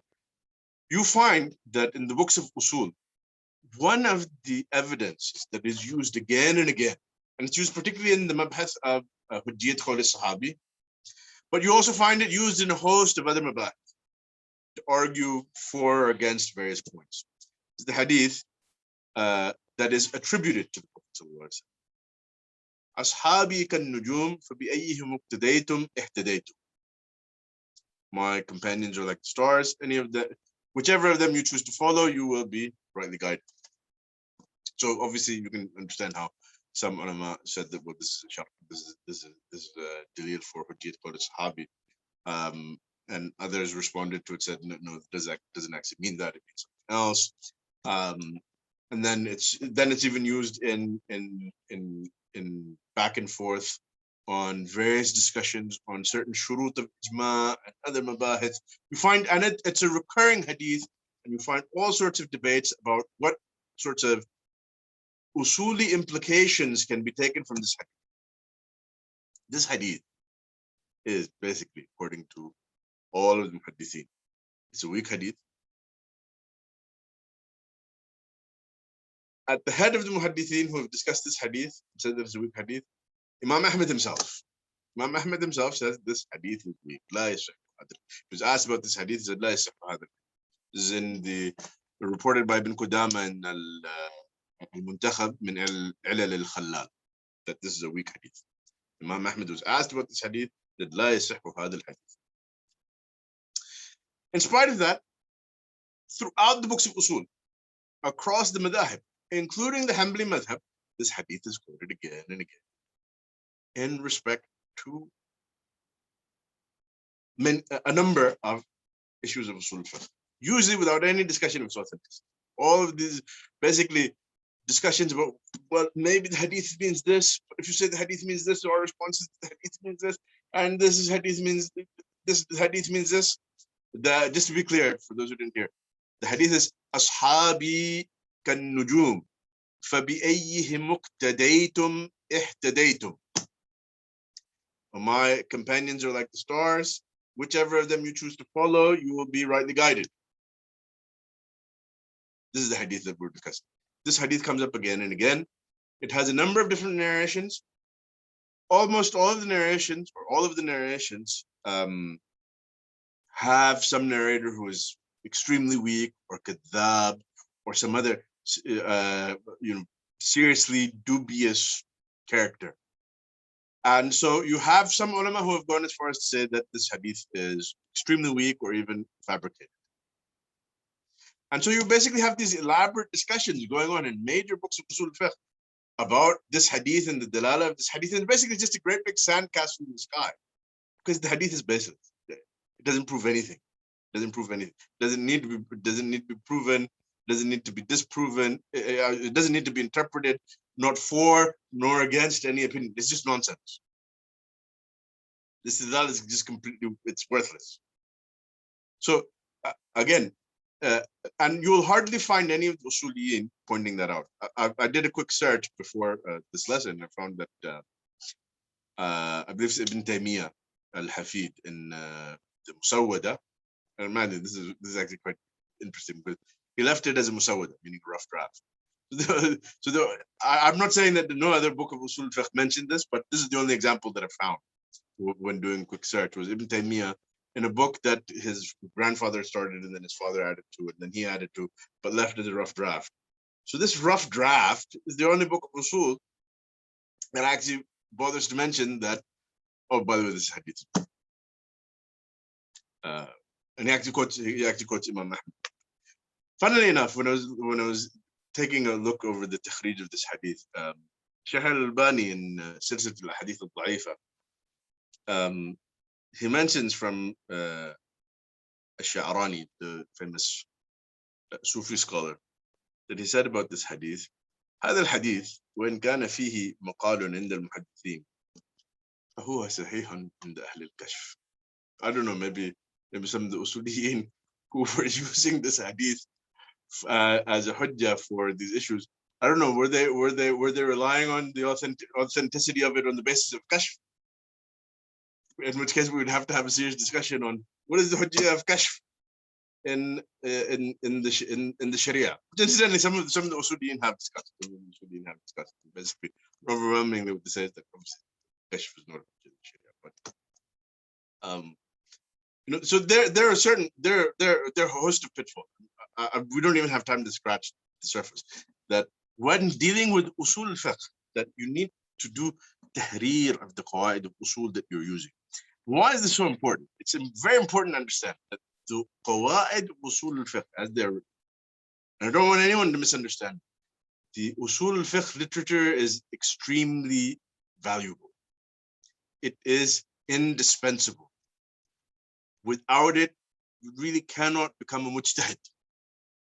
But that doesn't mean that it is not without its fair share of problems and mistakes. So don't take everything that you read in Usul Musallam. And one of the reasons, this is very important to understand, is that the books of Usul al-Fiqh were written after, largely written after the madhahib had already settled. And much of the furu are already, the rulings or much of the furu for these madhahib are already decided. So there is not much writing practically on the correctness of the principle, because the principle is not going to be used by mujtahid acting independently to arrive at conclusions independently. Because the rulings of the furu, particularly in the madhahib, are largely already decided. So even if the asl is wrong, there's not going to be many ramifications of that, because the far' is not actually dependent on this qaida. You understand what I'm saying? The far' is not actually dependent on this qaida. Even if the qaida is wrong, the far' has already been determined by the imam who did ijtihad from before the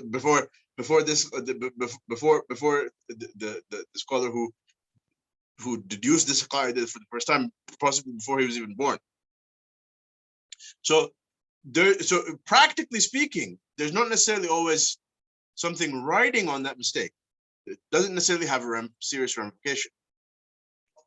And the reason is because the furu' to a considerable extent are already decided. And the authority of the madhab, is such that historically it was such that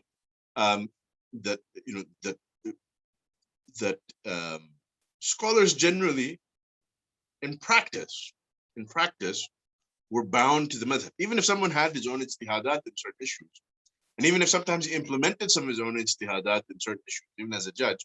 Largely speaking, very quickly the system became that judges ruled according to their madhab.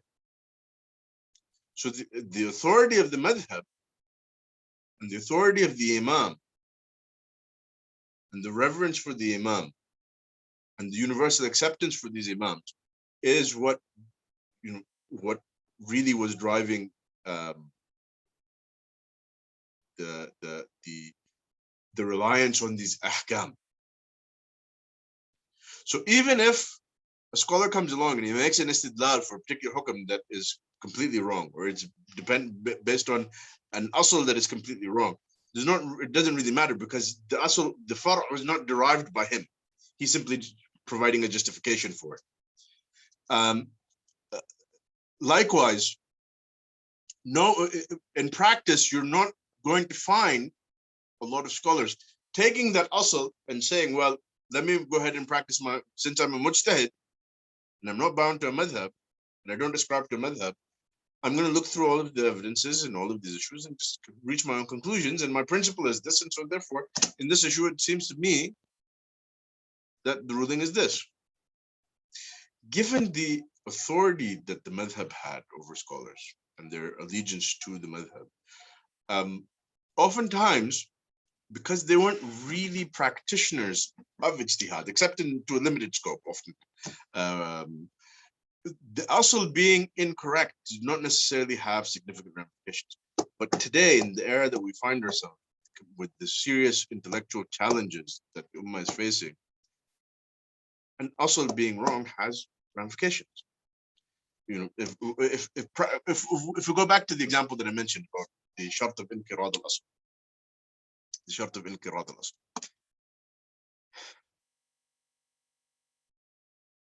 practically speaking, as a Hanbali scholar, I'm not likely to go outside my madhab.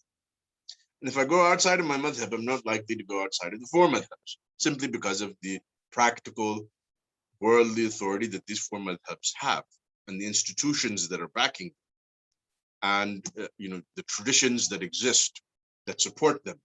So it's not likely for a scholar to go outside four madhabs, much less to go outside of ijma'. So doing tahrir of how can you really determine an ijma' has taken place or not was not always that very pressing. Because as long as I'm adhering to the qawl of Imam Ahmed, for example, or one of the legitimate imams, more likely than not, it's pretty safe to say that I'm well inside the bounds of ijma'. Certainly, you're not going to have people coming out and creating all sorts of new aqwal, and at which point you have to actually stop him and say, no, this qawl is invalid, it goes against ijma'. In which case he's in the modern era, what will happen is he will challenge you. I'm not actually convinced that there's ijma' on this issue. In which case you have to prove to him that there is ijma' on this issue. So if your shart is that for its ijma' that inqirad al-asl has to happen, then practically, if you're being consistent, then if this was really your principle, you would have to show that inqirad al-asl had taken place. I mean, I would like somebody to show me in the entire breadth and depth of the Hanbali fiqh literature, where does Ibn Qudama, for example, and other scholars, what is their process that they go through to say, look at piece of information number 1, 2, 3, 4, therefore inqirad al-asr has taken place, therefore this is a valid ijma'. Do you find that Ibn Qudama does that? Aslan, many of the ijma'at that he's quoting are from other sources such as Ibn al-Mundhir and Ibn Abd al-Barr. Does Ibn al-Mundhir, does he actually ascribe to the shart of inqirad al-asl? Does Ibn Abd al-Barr actually ascribe to the shart of inqirad al-asl? If not, then how are you relying on their claims of ijma' if aslan you don't know if your shart of ijma' is met?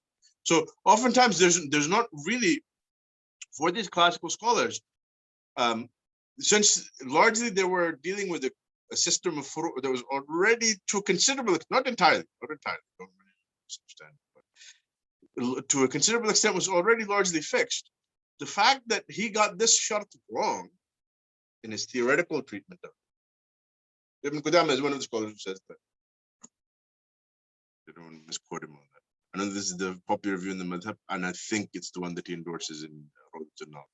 I think it's the one that he endorses in Rawdat al-Nadr. But you see him in al-Mughni, I mean, as far as I can tell, somebody can correct me if I'm wrong, but as far as I can tell, it doesn't actually seem to actually ever bring it into play.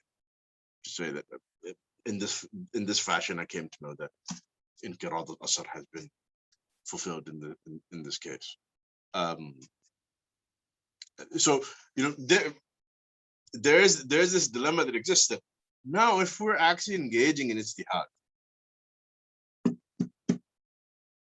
the shurut of ijma', for example, if we're going to open the door of ijtihad, or forget about opening the door is broken. The door broke about a century ago. So the door is broken. The door of ijtihad is broken. And you have all kinds of nut jobs walking through. So now that the door of ijtihad is broken, you now have to do tahrir of the shurut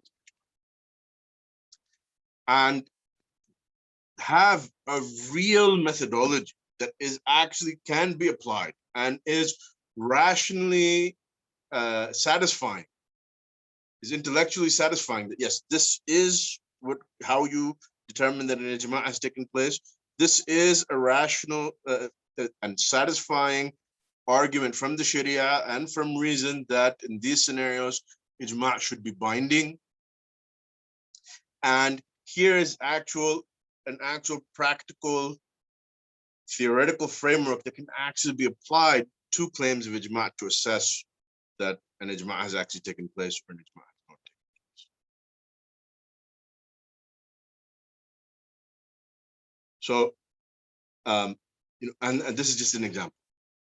This is just an example. And because of the ishkalat surrounding the bab of ijma', it's this reason that I'm hoping that, inshallah, one day in the not too distant future, because right now I'm working mainly on ulum al-hadith courses, but down the line, inshallah, it's in the plans for Legacy Institute. I'm going to do, inshallah, a course on ijma, and look at so that we can examine deeper some of the ishkalat surrounding the bab of ijma and the qawaid of ijma, the qawaid, or the shurut of ijma, I should say, the shurut of ijma, and the different aqwal of the usuliyin and their different approaches to the theoretical, their theoretical framework for ijma, because it is something that then is very important and has ramifications today in the modern context, unlike that more so than it did for much of history. Certainly a few centuries ago, because you have now a lot more challenges to ijma, and you have a lot more. You have now even the call for doing ijtihad, for which purpose the mujtahid needs to be aware of مواطن al-ijma and مواطن al-ikhtilaf. And how can he determine those if he doesn't know what an ijma is? And so, these are serious challenges. They're serious challenges that the student has to face when navigating the usul tradition. There are also serious challenges that he will have to deal with when navigating the tradition of the books of furu', the books of fiqh. And we're basically running way over time, so I'm not going to go into too much detail with this. I'll just give a glimpse. Basically, there is something that, as an example, because what we discussed about how madahib give very much importance to the idea of authority, practically in the way that they worked, in the way that they developed. There was an importance given to authority in the madhab, and particularly this becomes in the later centuries amongst the mutaakhirin, the very last few centuries before the modern era. It reaches the point where oftentimes you will find that in doing taqrir of the madhab, the later scholars will not even allow themselves to give an istidlal for the position of the madhab. They will oftentimes resort simply to doing naqal of istidlalat of higher authorities in the madhab, based on this sort of structure, this sort of structures that exist, offered by whether those offered by Ibn Kamal Basha or others. So, for example, you will find that in the Hamli madhab, that if you look at the book like Kashaf al-Qina', which is a very important and mu'tamad book, he doesn't really go outside of istidlalat that you find in the classical works. And so, for example, he comes to certain issues in which they're not really dealt with in the classical works, and so there's not really an istidlal from the authorities of the madhab. So he does naqal of the far', does naqal of the qawl from those authorities of the madhab whose qawl has been reported, and simply offers no istidlal. And you'll find certain issues, and I'll give you an example. The issue of tahrim al-halq, tahrim halq al-lihya, in the Hanbali madhab for the mutaakhirin, when they quote this issue, they quote it from al-Furu' of Ibn Muflih, because al-Furu' of Ibn Muflih is the one that mentions this, and he mentions it on the authority of Ibn Taymiyyah. So almost all the books of the mutaakhirin, they more or less verbatim quote this issue from the Furu' of Ibn Muflih, and oftentimes they will go out of their way to say قال الشيخ تقي الدين, meaning Ibn Taymiyyah, attributing it to the authority who has attributed this madhab, on whose authority this view is being established as the view of the madhab. And because Ibn Muflih's book is not really a book that gives istidlal, the later books who did naqal of this issue from him, they don't give an istidlal. They quote the issue as is without any istidlal. So you'll find that this issue, I know this is an issue that's made into this huge thing in the modern era, but for some people anyway. But in the actual books of the madhab, when it's quoted, it's simply quoted that قال الشيخ تقي الدين يحرم حلقها. and no istidlal. Because the authorities of the madhab who are authorized to speak on behalf of the madhab didn't give an istidlal. So this authority model is very important and has very important ramifications in the way that the madhab develop. And obviously each madhab, its development is unique, has a unique history. So it's important to understand that history. Each madhab has unique features. It has unique features, both in terms of positive features and also challenges that, the unique fashion in which a particular madhab might have developed that it creates. When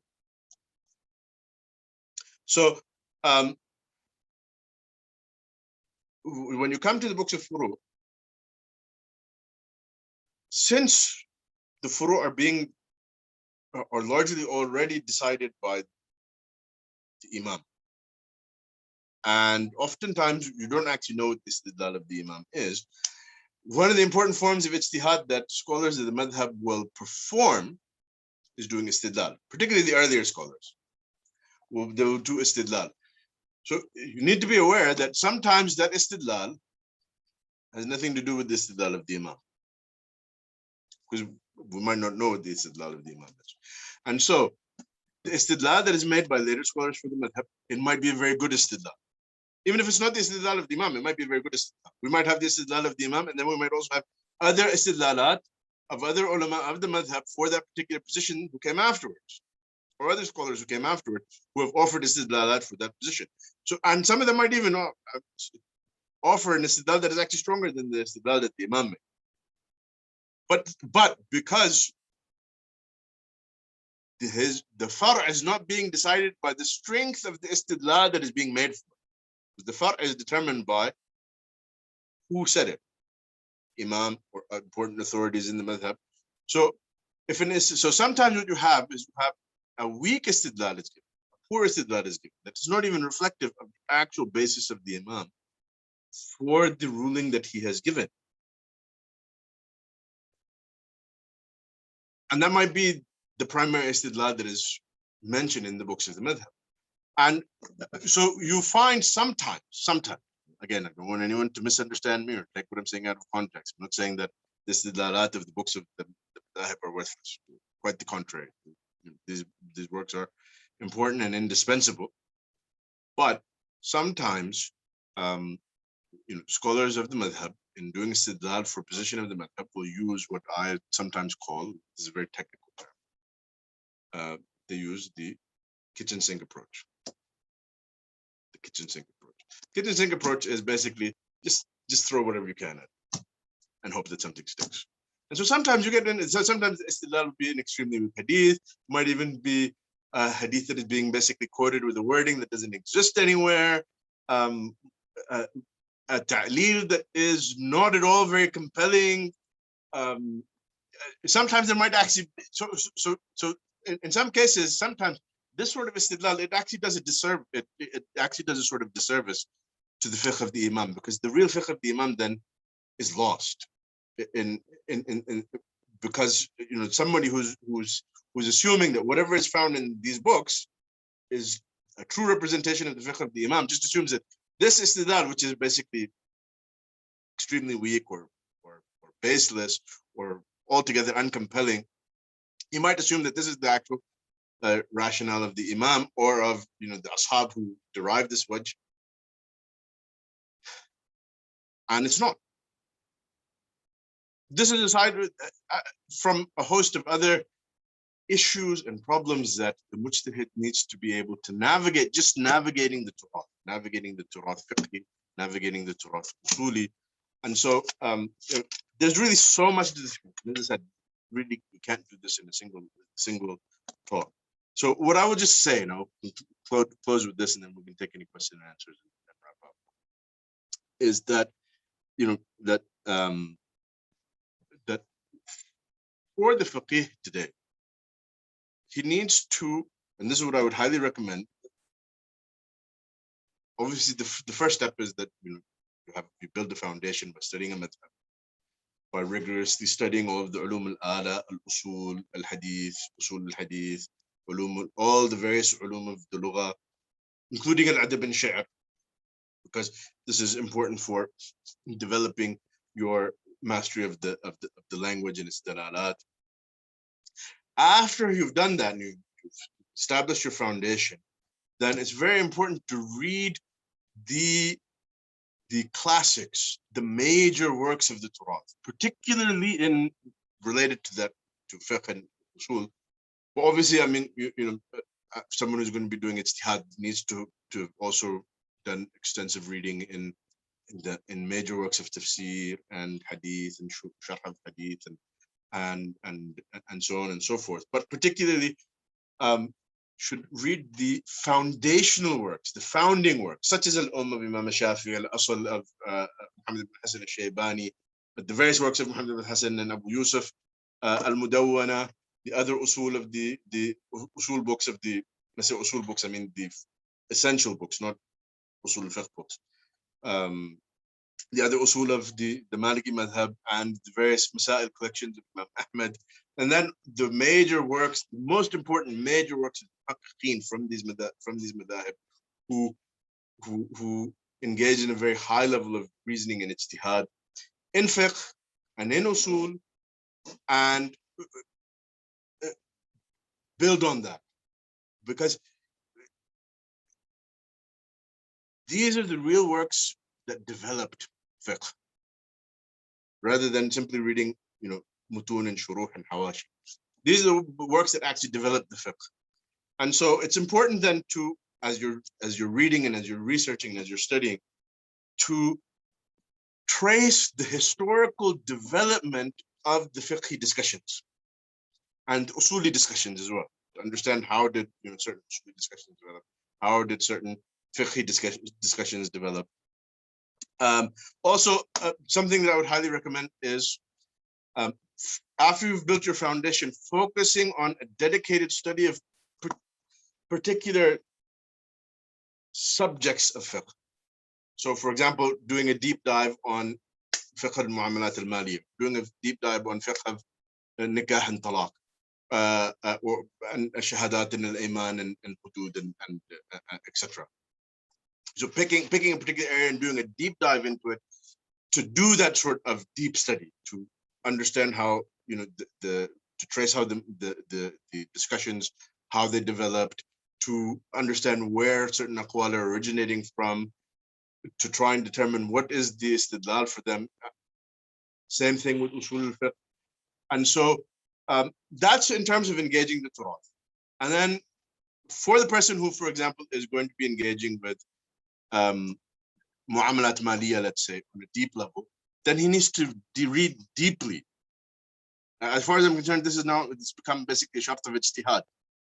The true ijtihad in financial issues and economic issues requires someone that has a deep knowledge of the modern financial systems and the competing theories of various economic schools and so forth, so that he can actually engage the Shar'i rulings on a level that he can actually get to the bottom of, you know, what is the underlying philosophy and all of this, to build a framework to offer fiqhi solutions to, or answers to the questions that are raised in that particular bab, and so on and so forth.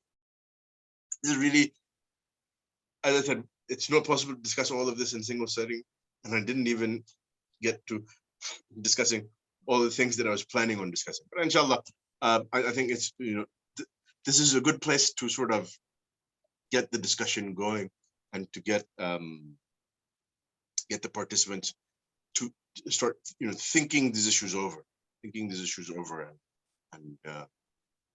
and see where to go from here. Inshallah, I'll conclude with that.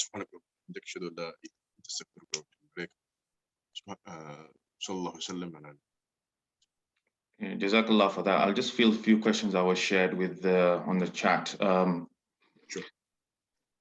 Yeah, so one question asks, what level will graduates from a Dars Nizami syllabus, and I can perhaps throw in the Jamia level syllabus, take a student to, in terms of Ijtihad, would there be additional requirements in terms of study, or would the foundational disciplines be acquired in such syllabi? Okay. The question on whether the syllabuses equip a student to reach a preliminary level of Ijtihad, or is there further study required? And if not, would it simply be self-study? And if that is the case, do the pedagogies of Islamic seminaries do they need to be developed to accommodate students to train up in Ijtihad before they go out in the real world? Okay, this actually raises up a number of huge and very important questions, sort of addressing the elephant in the room. These institutions, whether it's an institution that adheres to a Dars Nizami syllabus, or the curriculum at some of the Saudi universities, which obviously it varies from department to department. You have Al-Azhar and all these various institutions, ma'ahid and jami'at that exist, and they have their various syllabi. I mean, practically speaking, and I think there's two ways of looking at this. And I think Sheikh Ismail sort of alluded to this. One is, what is studied? And the second is the way it is studied. When it comes to the question of what is studied, oftentimes what you will find is that these institutions, to varying degrees, because obviously they have, they vary in terms of the comprehensiveness and depth and rigor of the studies. These various programs, even some of the very good ones, will tend to leave the student with certain gaps in their learning. This is in terms of what they've covered. They're not even talking about the depth of engagement with those sciences, but in terms of what they've covered, just in terms of coverage, you will find that there tend to be gaps. There tend to be gaps. And that is with their engagement with the ulum shar'iyya. Not talking yet about, well, if you want to do ijtihad in financial issues, then now you need to also engage deeply in economics, for example. If you're going, dealing with changes in society and the ramifications that has, you need to have some sort of level of engagement with various social sciences, and so on and so forth. So even leaving those things aside, in terms of the building the foundation in the ulum shar'iyya, there tend to be certain gaps.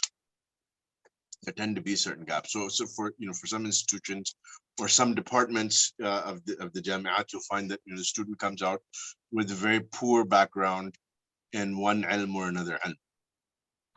So he might have only done an introductory basic text in ulum al-Quran. Might not have gone into much depth in tafsir, or it might be a problem that he hasn't done much in ulum al-hadith. Maybe sometimes he's only done something as rudimentary as Taysir Musalla al-Hadith of al-Tahan, maybe going a little bit further, Nukhbat al-Fikr and Nuzhat al-Nadhar, and that's it. Or maybe in other areas, the program that he's gone through is otherwise lacking. So there, generally speaking, there tend to be these sorts of gaps in terms of the student's foundation. And so it really comes back to the student to then look at what has he actually done in the institution that he's at, and sort of identify those gaps and work to fill in those gaps. And again, I think it's important to understand that this journey to mastery of ilm, whether it's fiqh, true mastery, whether it's fiqh, whether it's tafsir, whether it's hadith, whether any ilm min al-ulum, it's a journey that begins and it doesn't really end. If anything, graduation is not the end. Graduation is just the beginning. Graduation is just the beginning. And so the continuous process of continually learning and continually growing for the serious aspirant to scholarship is an ongoing process. It really, subhanAllah, it is, like what is reported from the Salaf. Like, for example, Imam Ahmed, San Abdullah said to him, يا أبتي لا متاع طلب العلم قال من المهدي للحد. I think it's Imam Ahmed. Somebody can correct me if I'm misattributing this, but we have this really is the nature of scholarship. It is a lifetime commitment and a lifetime project, and again, it doesn't mean that because you're lacking in some area, then therefore that whatever you've done is worthless, or that your opinion then has no value. Start working on studying deeply in fiqh. And this sort of studying deeply in fiqh, and researching issues, researching usul fiqh, and researching issues, and trying to look at their applications of those qawaid usuliyya, that will help you actually discover those gaps. Application is as important as the theoretical stuff. Because application shows you the gaps in your understanding. Things that you thought you understood, you realize they don't make sense. You realize that there is a gap in your understanding. And that, so application helps you tremendously in doing doing tahrir of masail. Not only that. Suppose you've studied, beginning level texts in balagha, let's say, and then you start deeply engaging with tafsir of the Quran, and then you start to realize there are gaps in your that the amount of what you've learned might give you a basic level foundation. Then you realize, okay, maybe I need to go deeper into balagha. So then that pushes you to study deeper in balagha. So as a general rule, the ideal that you should shoot for is, if you are specializing in fiqh. When I say fiqh, I mean really fiqh and usul together. The idea that you're a specialist in fiqh but not in usul, or specialist in usul and not in fiqh, is basically nonsense. These two are inseparable from one another. You cannot be a master of them without actually mastering both. Fine, you might still be focused more on one than on the other. That's okay, but you really can't. But they are one specialization. They're not separate specializations. So if you're specializing in fiqh and usul, what does it really mean to be a specialist? I think some people might think that being a specialist means that when I graduate one day, if I'm teaching at an institution, this is the subject that I will be teaching. This does not make you a specialist. This makes you a teacher. Somebody who's a math teacher in high school, he's not an authority in math. He's just a math teacher. Yeah, he might know math better than all the other subjects he studied in school, but he's a math teacher. He's not an authority in math. He's not a specialist in mathematics or physics or whatever the case may be. He's not a physicist. So specialization, true specialization in ilm means that your life is dedicated to always increasing in your knowledge and understanding and tahrir of the self. And you don't leave any stone unturned to do that. And so naturally, if that is your goal, you cannot, as we alluded to in Shurut al-Ijtihad, you cannot set out to be a mujtahid in fiqh and say that I'm also going to be Sibawayh in Nahu and Bukhari in Hadith, and so on and so forth, and al-Jurjani in Balagha, and al-Tabari or al-Zamakhshari in Tafsir. Something will have to give. But that doesn't mean that, oh well, I read that. I'm a specialist in fiqh. My takhassus is fiqh. So Ajrumiyya is good enough for me. And no, that's not enough. Why? Because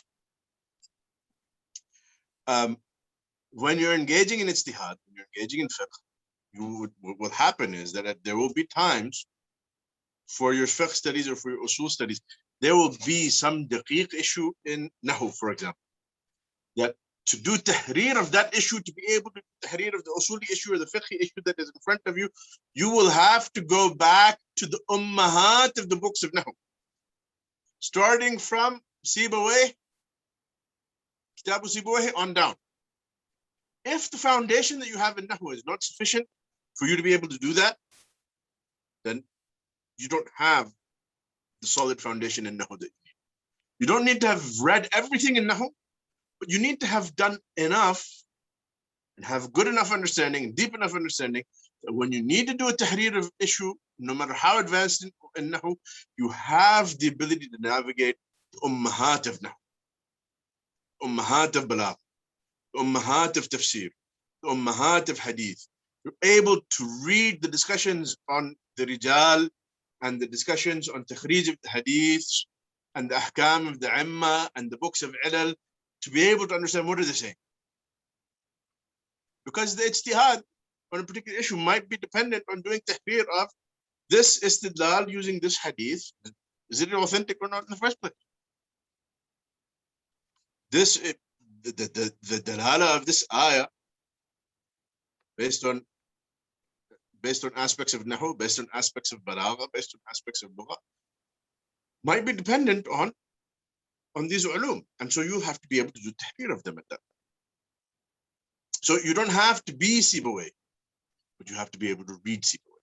You don't have to be a Zamakhshari and a Tabari and Ibn Ashur, but you have to be able to read them when you need to. You don't have to be, and also just to be clear, you should, I mean, ideally, if your goal is to be a mujtahid, you need to, ideally, you should at least have read, one or two of the ummahat of tafsir, or one or two of the ummahat of the shuruh of the sunnah, and so on and so forth. But because obviously the madda for ijtihad is the Quran and sunnah. But again, your engagement with these ulum is not necessarily going to be like the engagement of the person that is his specialization. Hadith is a specialization, or tafsir is a specialization, Nahu is a specialization. But you have to have this level. So in terms of what is the foundation, and do these syllabi give you the foundation?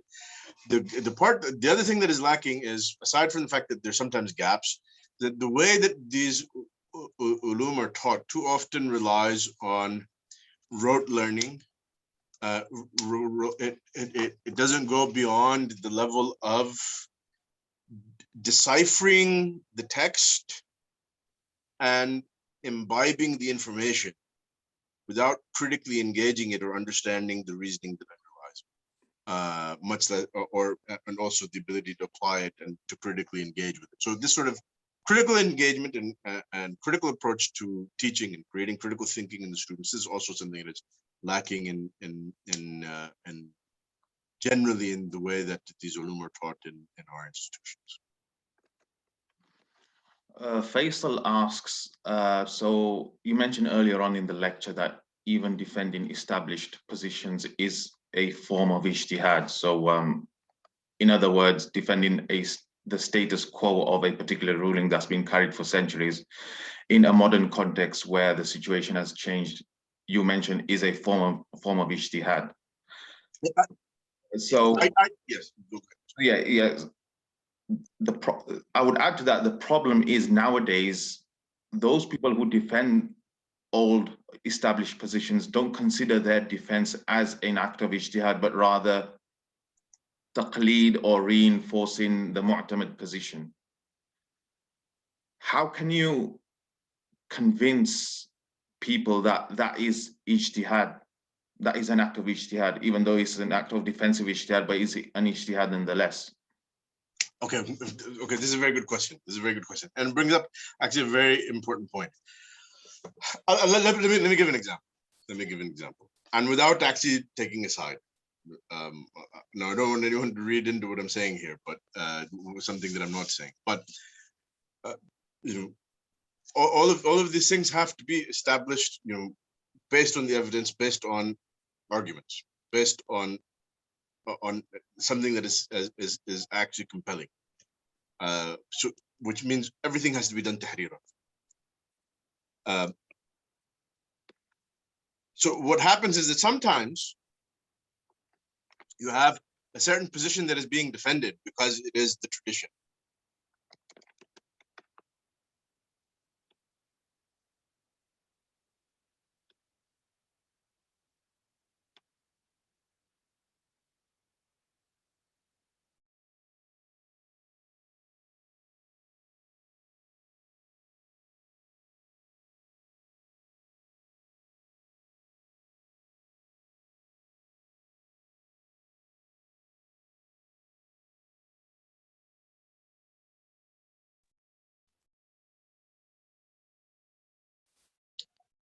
Assalamu alaikum. Yeah. Sorry about that. Okay, so let's take an example. Let's take an example. Sometimes you have someone is defending an opinion because it is a traditional opinion, and that opinion may very well be valid in its own right, in its own place, at the time and place that it was given. Okay, but it's not necessarily applicable today or in this particular situation. And so, I mean, I'll give an example that is maybe a little bit controversial or contentious, at least in certain circles. You have, for example, the view that women should be barred from coming to the masjid. So some people defend this because arguing that this is the tradition and this is a view of a number of important mujtahids, arguably starting with Aisha radiallahu anha, and then of course imams of the Hanafi madhab, some other scholars as well, that that they said that due to certain factors that that women shouldn't be praying in the masjid. And so obviously we have a number of people today who are saying that, well, even if this ruling was valid in its time and place, it's certainly not applicable. I mean, this is aside from we can argue about whether or not it's actually a compelling argument in and of itself, because obviously we know that even if we say that this was Aisha's opinion, that Ibn Umar disagreed with her, so the ikhtilaf exists from before. So I'm not actually saying that I actually think that this was the Rajah opinion even for that time. That's my personal view. But certainly I don't think that that in an environment where women are going about and they're in the marketplaces, that they're going everywhere, but then you bar them from the masjid. This is basically it defies the basic maqasid of the Sharia in terms of facilitating people's religious practice.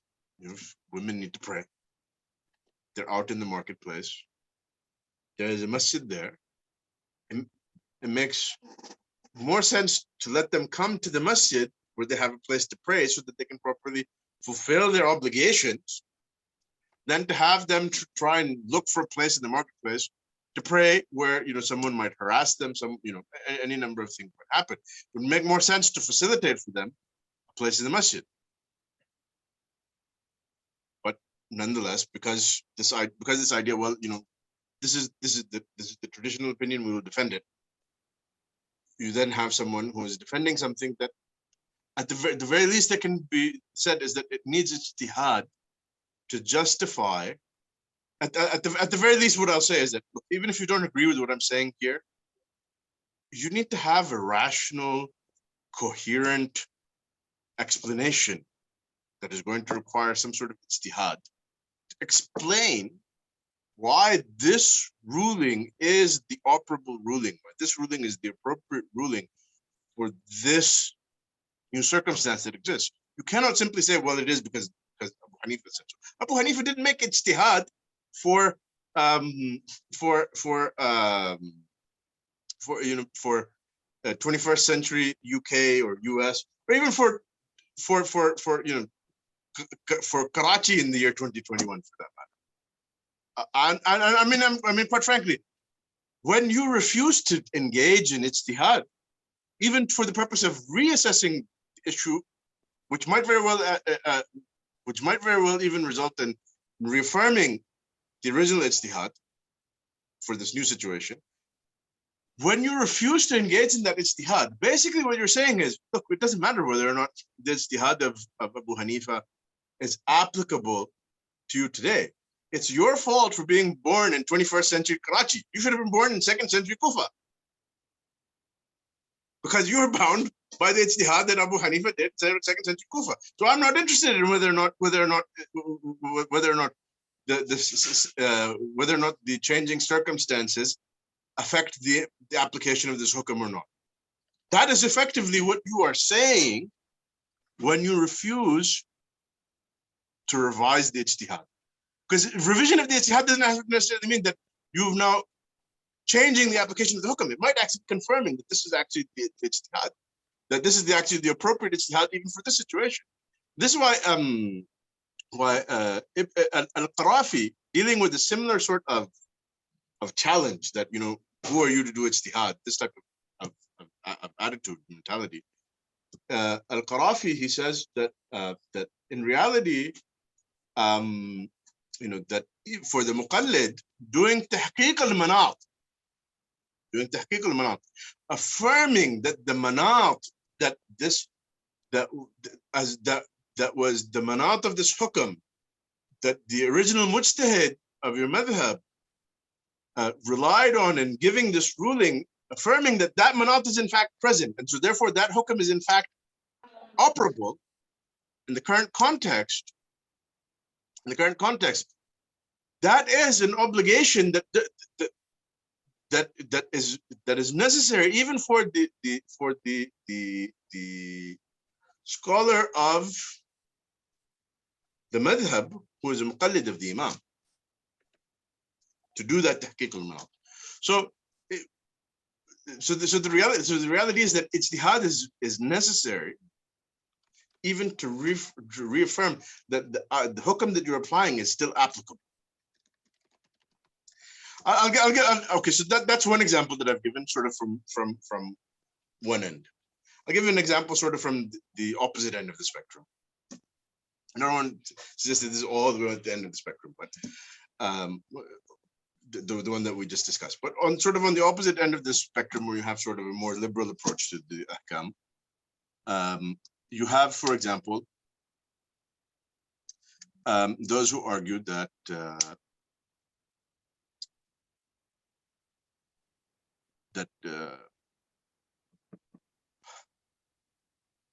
interest-bearing loans, interest-bearing savings accounts, etc. Basically, al-fawaid al-bankiyya, as they call them in Arabic, fawaid al-bank, or fawaid al-bunuk al-ribawiyya, as they also call them. So that's then making an assumption that these are in fact riba. You have a modern opinion that certain scholars have taken, and you know, this is generally seen as being a fringe opinion, but nonetheless you have scholars who have taken the opinion that in the modern era that these scenarios do not constitute riba in the sense that riba was prohibited. And they make appeals to various arguments based on you know, the way in which the modern economies have changed, based on you know, various arguments concerning sort of, you know, the economic role of these sorts of transactions, their effects of these transactions. And so so someone might look at this and say, well, you know, this is clear that they're just going against the Quran and Sunnah, and you know, therefore, what's the need for ijtihad?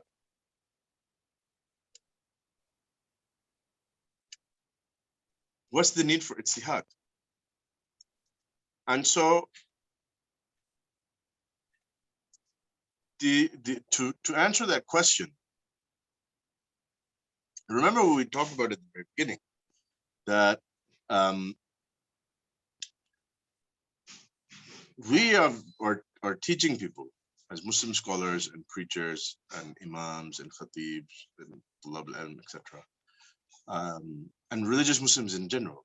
This is what we always say, and we teach people, and we teach our children, and we tell other people about Islam when we call them to Islam, that Islam provides guidance for all of us in all situations and for all times. And as we say, Islam salih li kulli zamanin wa makan. So now you have very serious intellectual challenges that are being made. Okay, well, where is your Islam? Where is the guidance of the Sharia? What is an alternative to the modern banking system? Have one? What is a modern economy supposed to look like? How is it supposed to function? How is the government supposed to get around issuing of bonds, central banking, and the way that fractional reserve banking and etc., how all of these things work? What is the alternative to all of these things? If you don't have an alternative to all of these things, and you're saying this is just haram, basically for the person who has a shubha, what you are confirming to him is his shubha that that these ahkam are no longer applicable. So I think that shows that if this really is the ruling, either if you're going to argue that this really is the ruling, even today this is the ruling, then you need to be able to have compelling responses to these sorts of questions. And if there is no compelling response to this sort of question, whether it's this sort of question or perhaps in other issues, sometimes you have to actually consider, well, oh, okay, actually, you know what, maybe the received opinion that I'm assuming, I'm not talking about this issue, but maybe on other issues, maybe the received opinion that I assumed was something that is qat'i and ijma' and decidedly the ruling of the religion, maybe it's actually one of the rulings that it should be subject to change based on the changing circumstances. Because either it's something that serves a purpose and it works and it makes sense and it's practical and it's applicable, or we are in a position of durura or whatever the case may be, that that necessitates mitigating rulings. And so even then, ijtihad becomes necessary. Ijtihad for the purpose of defending the Sharia, ijtihad for the purpose of explaining the Sharia, and then having that explanation of the Sharia, then understanding how to apply those ahkam for the modern era. So you inevitably will need to engage in ijtihad. You inevitably will need to engage in ijtihad. There's really not getting around it, because either the ruling that you're defending is defensible, but ijtihad is needed then to defend it, or you might have actually got it wrong and you don't know because you're a muqallid. How can you defend something if you don't actually know that it's right? And if you know that it's right, well, then you must have already made ijtihad to know that it's right.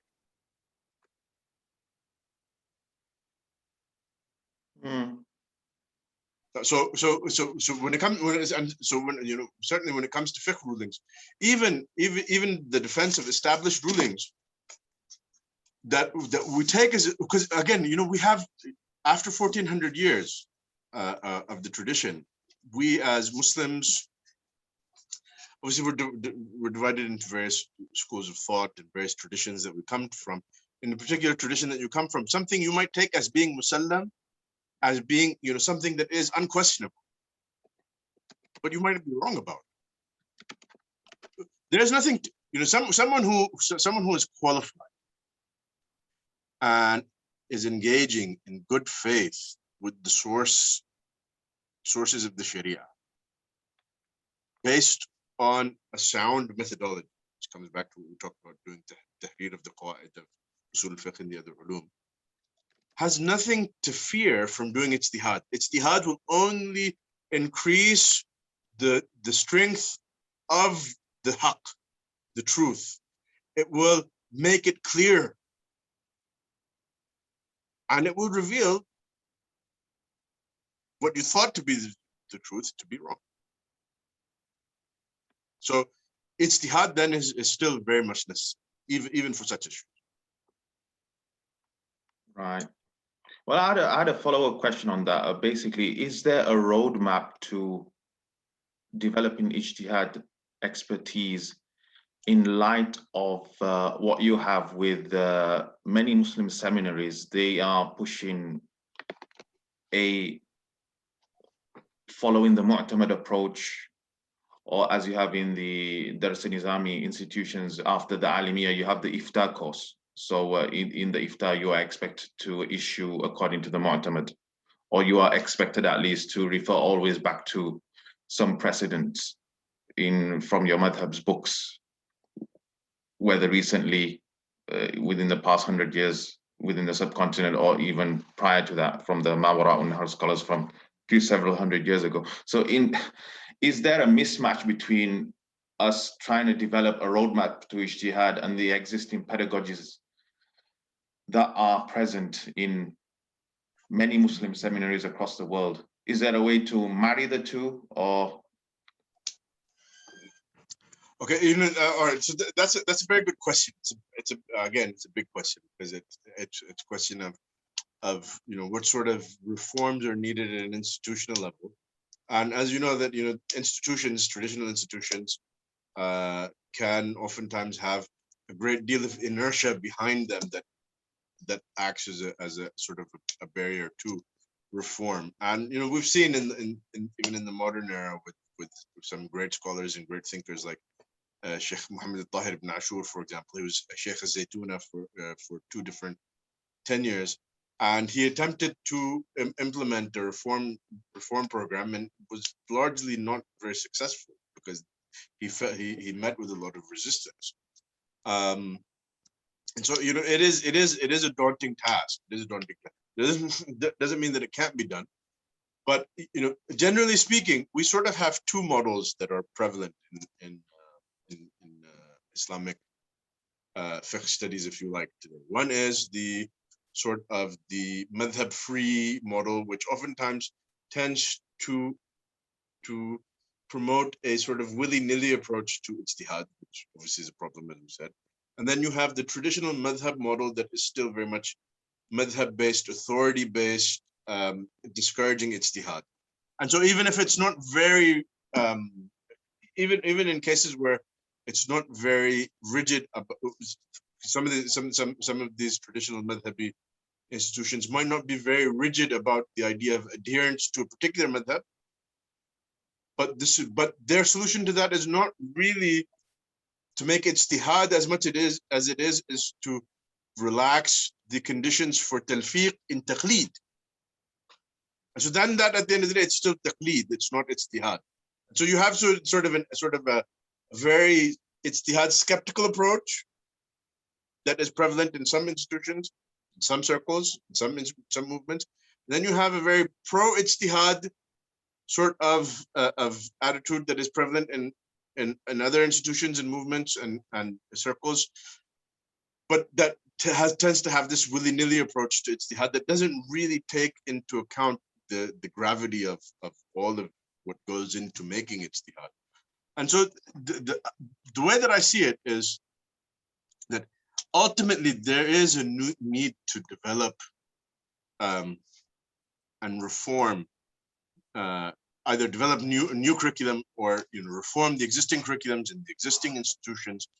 And so inevitably, I think any sort of reform that is going to come about in these existing institutions and movements, it's going to take time and it's going to have to be incremental. So you can't set unrealistic goals and say that tomorrow we're going to have basically Al-Azhar will basically have a new curriculum with a new faculty, and Jamiat al-Qura and Jamiat al-Islamiyya will have a completely new curriculum and new faculties, completely new pedagogical models, and the Darul Ulooms and Dars Nizami syllabi will all be reformed. And because the question is, well, are Malaika going to descend from the sky to teach in these institutions? You have to work with what you have. And so the reform will take time. So one thing that I think, that we can do even starting from right now, which I think in our own limited capacity is what we're trying to do here with Legacy, is obviously Legacy is not an institution for people to study full time. I think on the one hand, in certain ways that might be a downside, but on the other hand, I think it's something that can be actually a point of strength for us in the sense that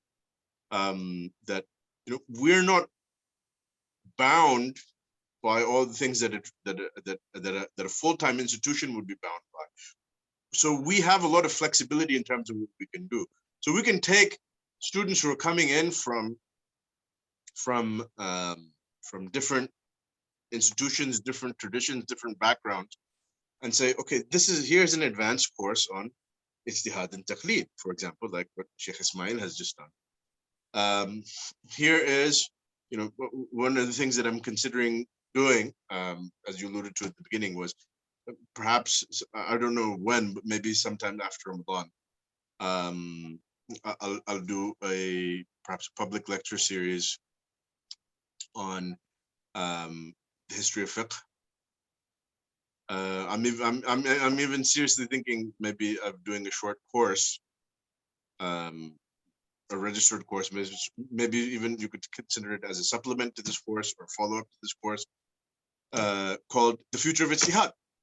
Because as you saw, we just scratched the surface. I mean, literally, we could easily, what we tried to scratch the surface of in this one lecture would easily be, a 10-part course. So, the future of Ijtihad, history of fiqh, and the future of fiqh, is part of offering, or not offering, but taking a step in the direction of building an alternative vision for what is the role of the modern faqih, between simply being a naqil of the madhahib, or the dalil is clear, everybody just follow my ijtihad, throw everything else out the window.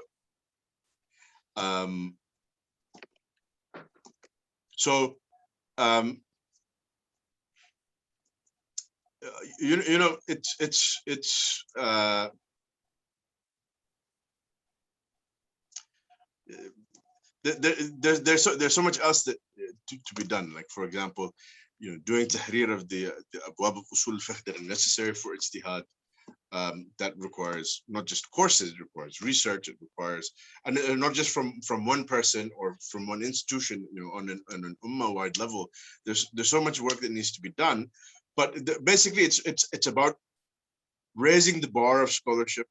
It's about producing critical scholarship, and it's about designing and developing courses that will train people who are capable, or at least train people in a way that helps them increase their aptitude for producing critical scholarship. Yeah, we got 3 questions left. One is from Brother Muhammad Yaqub. Can there be ijtihad in usul today? I assume he means usul al-fiqh. And if there is ijtihad in it, I think you alluded to answers to this question earlier on. But if there is ijtihad in usul, can it include studies of linguistics, etc.? I'm going to keep the answer really short. I'll say yes and yes. What I'll add to that is Imam al-Qarafi. I don't remember where this is. Either it's in his Nafais al-Usul, Sharh al-Mahsul, or al-Furuq. One or the other. He's mentioned that the mujtahideen, or the real mujtahideen in the Sharia, actually have many qawaid that they relied on in their ijtihad that have yet to be documented in the usul literature.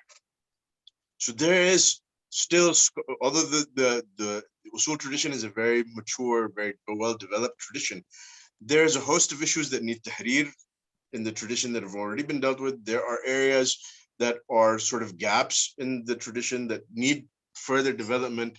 And so there is still a lot of work to be done in terms of producing critical scholarship, or doing ijtihad, if you like, in usul al-fiqh. Are we living in a post-madhab world in a sense that when scholars get down together in the various majami' fiqhiyya across the world, their affiliation to their respective madhahib goes out of the window, and they're just trying to create solutions for the modern ummah? So you don't really see qararat coming out that are, oh, these are qararat Hanafiyya, qararat Malikiyya. So in that sense, are we living in a post-madhab world, and what relevance do madhahib have in the process of ijtihad in the modern era? I think, again, it's a really big question. It's a huge question, but I'm going to give a really short answer because we've gone on for so long. Basically, to keep it short, yes, I think we are sort of in a post-madhab world. But what does that mean? I mean, that's a big discussion. For starters, as you pointed out, the majami' fiqhiyya that issue rulings about pressing contemporary issues, they don't issue rulings according to madhab. So you don't have a majma' that is exclusively for nawazil according to the Maliki method, or a majma' that is exclusively for takhrij of nawazil according to the Hamdi method, Shafi'i method. You don't have Islamic banks. You don't have like a bank al-Bank al-Hanbali, al-Bank al-Hanafi, al-Bank al-Shafi'i, al-Bank al-Maliki, because all of them would have to close their doors because they wouldn't be able to do any transactions anyway. It would be haram. Because the reality is that Islamic banking, for better or worse, whatever you might think of it, it involves a good bit of talfiq.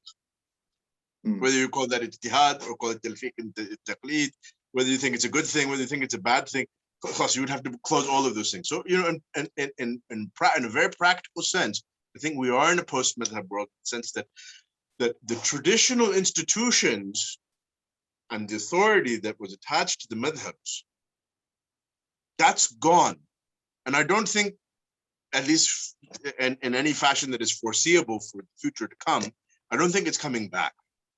And I don't think that, tomorrow the Moroccans are going to wake up and say, we're going to throw out all of our secular law code and our judges are not going to judge by the Mudawwana, or, in Hanafi countries by Ibn Abdin or Al-Asl, or whatever the case may be.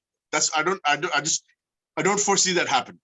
I mean, also, we have an issue that in all of these countries, laws are being written, legal codes are being developed, where maybe in some areas they kind of refer to the Sharia, but certainly not comprehensively. And so, how do we go from this to getting our legal codes back to having supremacy for the Sharia? At the end of the day, will that involve returning back to a madhab? I don't really think so. Like, I don't think at one day, we're going to have a country that's going to say its constitution is going to say that the ultimate law of the land is the Quran and Sunnah according to the madhab of Imam al-Fulani. I mean, I just don't see that happening. I don't think that that's realistic. So, in terms of what is the utility of the madhabs, I think that the madhabs have still a great deal of utility, in the sense that we have a 1400-year fiqh tradition. At least 1200 years of that revolves around, or 1100 years, basically revolves around the madhabs. So in terms of the legal precedents, in terms of many of the frameworks, in terms of even the curriculum for study, you're not ever going to reach a point where you can simply throw all of that out the window. Nor would that be a good thing. We have a very rich tradition, and so we need to take advantage of it rather than turn our backs to it. But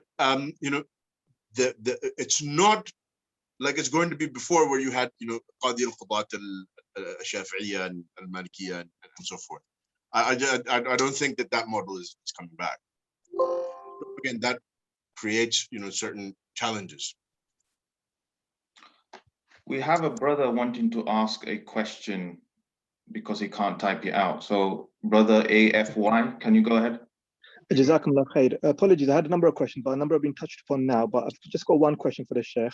Jazakallah khair for the enlightening talk. So, Sheikh, obviously, if you're talking about ijtihad, and obviously we've alluded to ijtihad in masail, ijtihad in babs, ijtihad through different, committees and majmas and so on and so forth. But it seems to be or you seem to be alluding to implicitly ijtihad in terms of the mujtahid mutlaq, the absolute usul sense, in terms of developing a new usul or add-ons to usul, then if one is to do this level of ijtihad, obviously which will be individuals that are a vanguard, maybe one or two here and there, how does one acquire authority for such a new usul, and then subsequently furu that's derived from it or corroborated? Because obviously these discussions would then lead to heterodoxies, or in terms of definition of Sunnis and so on and so forth. Someone like Ibn Hazm is maybe regarded in terms of being a madhab. How does one overcome this if we're going to go, if we are going to go to that level of ijtihad in terms of mutlaq sense? Jazakumullah khair. Okay, you know that you bring up a very interesting sort of problem. What I would say is, number one, I mean, a lot of our ideas about who is the mujtahid mutlaq and who's not mujtahid mutlaq, and I think maybe you didn't actually take part in Sheikh Ismail's course, but you know, he talked a good bit about you know, the rankings of the mujtahid and what makes a person a mujtahid, and I think that there's actually a lot more that can be said about that. I mean, it's a big topic. I think one problem that we have is some of our notions of what actually makes someone a mujtahid, or mujtahid mutlaq, if you like, as in the case of the four imams. Some of it is anachronistic. You know, for example, you know, the idea is that mujtahid mutlaq, particularly the way that some of them put it is you have mujtahid mutlaq mustaqil, as opposed to mujtahid mutlaq who's muntasib. Is the mujtahid mutlaq is someone who has his own usul. Okay, so my question would be, what were the differences in usul, for example, between Abu Hanifa and Ibrahim al-Nakhai? Is that, can we really say with confidence that, you know, these were the usuli differences between Ibrahim and Abu Hanifa? Are there usuli differences between Ibrahim and Abu Hanifa? I'm not convinced that there are. Sometimes, you know, they'll mention differences in certain usuli issues between, say, Abu Hanifa and some of his students, like, you know, on certain juz'iyat of certain mabahith of dalalat or other issues. Does that really, are those really that such a big deal that is what makes someone a mujtahid mutlaq, as opposed to his engagement with the whole of the Sharia? On the other hand, what are the major usuli differences between Ahmed and Shafi? I mean, putting aside for a moment what is mentioned in the Turath of the usul books, that, you know, the Mu'tamid of the Hanabila, for example, the example that I mentioned in Shart Inqirad al-Asr. The Asr is not agreed on by the Hanbali mujtahids as to whether or not it's a shart. So, but, you know, and you'll find that in so many issues. So the Hanbali, the mujtahids of the madhab in usul, the authorities of the madhab in usul, and some of them say that the shart of Ahmed is inqirad al-asr, but for a Shafi'i it's not. If we put aside these sorts of assumptions that have been made by later scholars, the reality is that Ahmed was a student of a Shafi'i. He highly praised al-Risala of a Shafi'i. This is, you know, Shafi'i's work in what comes to be known as Usul Fiqh, because at that time they didn't have, you know, a science called Usul Fiqh.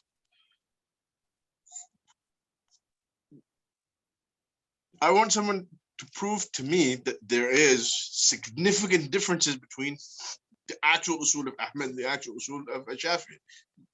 How do we substantiate that? Because you know, if we're going to just simply go on, well, this is what the usul books of the madhab say. Well, on most of those issues, you'll find that internally the scholars of the madhab aslan they differ as to what is the asl of the imam. And you'll find that, you know, in many cases, if you look at the actual reason, the actual basis of attributing this opinion to the imam or that opinion to the imam, is something that is not very strong. It'll be, you know, an ibara from here, on the basis of which Ahmed, this is a riwayah from Ahmed. An ibara from here, this is a riwayah from Ahmed. So,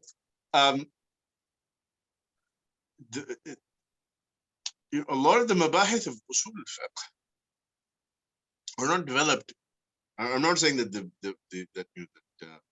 that these mabahith of usul, or these qawaid of usul that are actually necessary for ijtihad, were that the imam of the four imams and other early mujtahids were unaware of them. But aslan, in the form that we've received them, they weren't developed by them anyways. They were developed by later scholars. So, you know, al-Juwayni, look for example at the Shafi'i madhab. You have al-Juwayni and his contemporary as-Sam'ani. Both of them are Shafis. Both of them are imams in usul. And, you know, according to Taqiyuddin as-Subki, one of the greatest muhaqqiqin of the later Shafi'is, says, he basically says these are like the two top books that we have. Obviously, putting aside, you know, the works of Imam Shafi'i himself, but, you know, basically these are the two books that he really praises in the method. And if you read those books, you'll understand why. They're excellent works, and they differ with one another a considerable deal. So, I mean, if differing on that, and one of the criticisms against al-Juwayni by some Shafi'i scholars is that he's too independent. So, you know, is he creating, you know, heterodoxies by doing ijtihad and doing tahrir of the usul? Because remember, usul al-fiqh, and again, there's so much concerning the usul tradition that it's hard to break down what is basically a 1,200-year-old tradition into an answer in a few minutes. But many of the early imams of usul, they mention again and again, usul al-fiqh are the qat'iyat. They're the qawaid qat'iyya, which implies that there is no scope for valid ikhtilaf in them. Anything that is dhanni is in reality, it's a qaida that, call it a qaida fiqhiyya, call it whatever you want, call it masail mukammila li'ilm usul al-fiqh, but they're not actually usul al-fiqh. And if it's qat'i, either you got it right or you got it wrong.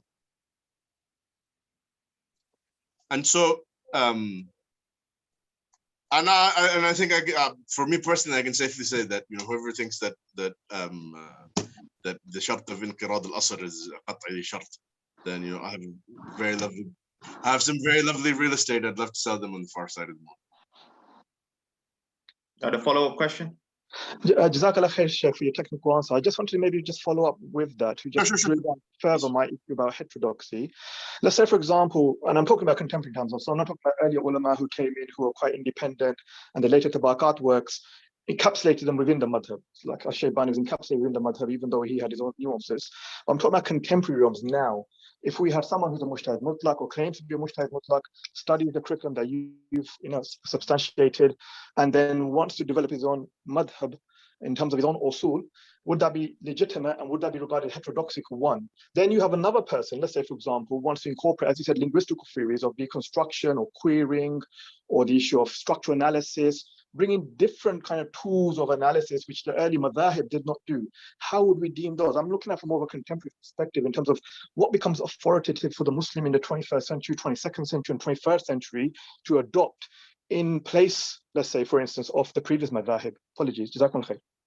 Okay. It's an interesting question, but what I would say is this. The mabahith of usul al-fiqh, so much as they are qat'iyya, and have already been laid out in the books of usul al-fiqh, even if there might be claims of ikhtilaf, because you have obviously a lot of people who are writing books of usul al-fiqh are actually muqallid, so they might not have the tahrir of certain issues. But something that is qat'i, it will already be present in the usul tradition if it's dealing with an issue that is already dealt with. Because something that's qat'i is not going to be missed by everyone. So it's not going to be, so no one is going to be able to come along and invent something.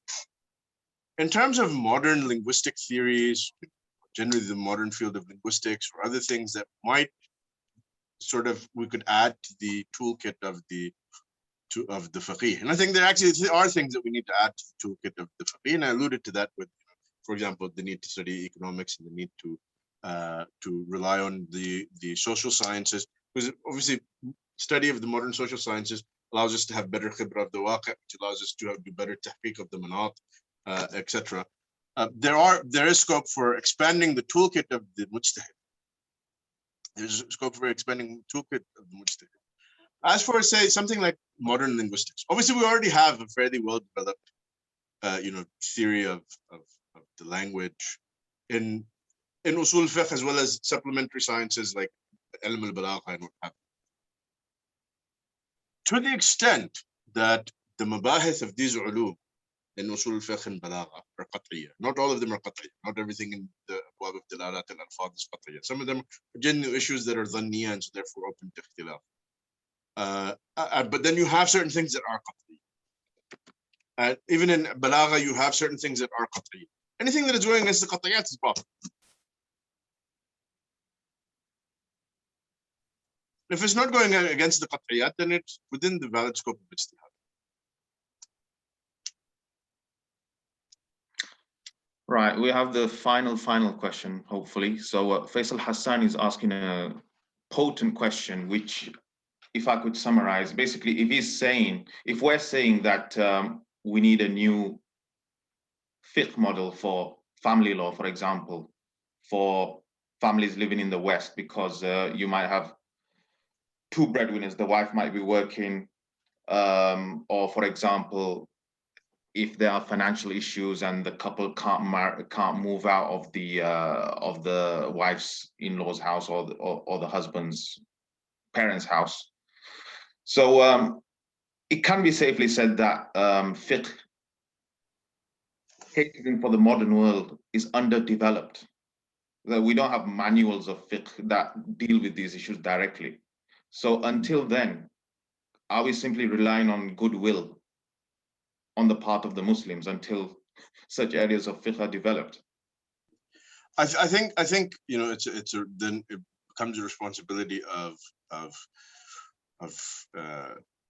capable, intelligent, erudite scholars who are living in these communities, such as in America or in the UK or wherever the case may be, who have an understanding of the waqi' that exists in those societies, to do their due diligence in trying to research these issues and come to proposing solutions. And we even have majama' fiqhiyya now. There's actually more than one majma' fiqhi for North America. There's one for Europe. You might have various committees there in the UK. This is the role of those scholars. It might be true that perhaps maybe there's a need to raise the bar of scholarship, but remember that as long as the Prophet ﷺ told us, that as long as the mujtahid has exerted his best effort, even if the answer that he arrives at is wrong, he gets one ijtihad. And so and also as a number of the ulama of the past have said, the ikhtilaf of the ulama is a rahmah. It is a rahmah. And certainly in this sort of situation we find ourselves, there is an element of rahmah to that ikhtilaf, because it allows a certain degree of flexibility for the muqallid that allows him a way out of sometimes out of positions of hardship. But it might very well be that there might be certain issues that come up that sometimes the most robust response may take time to develop because of certain limitations in our methodological the methodology and approach that various scholars are taking in how they're trying to develop answers to those questions. So for example, is it proper for a wife or a newly wedded wife to insist that she gets a new house? Because that's what the classical fiqh says. Is that an unreasonable request?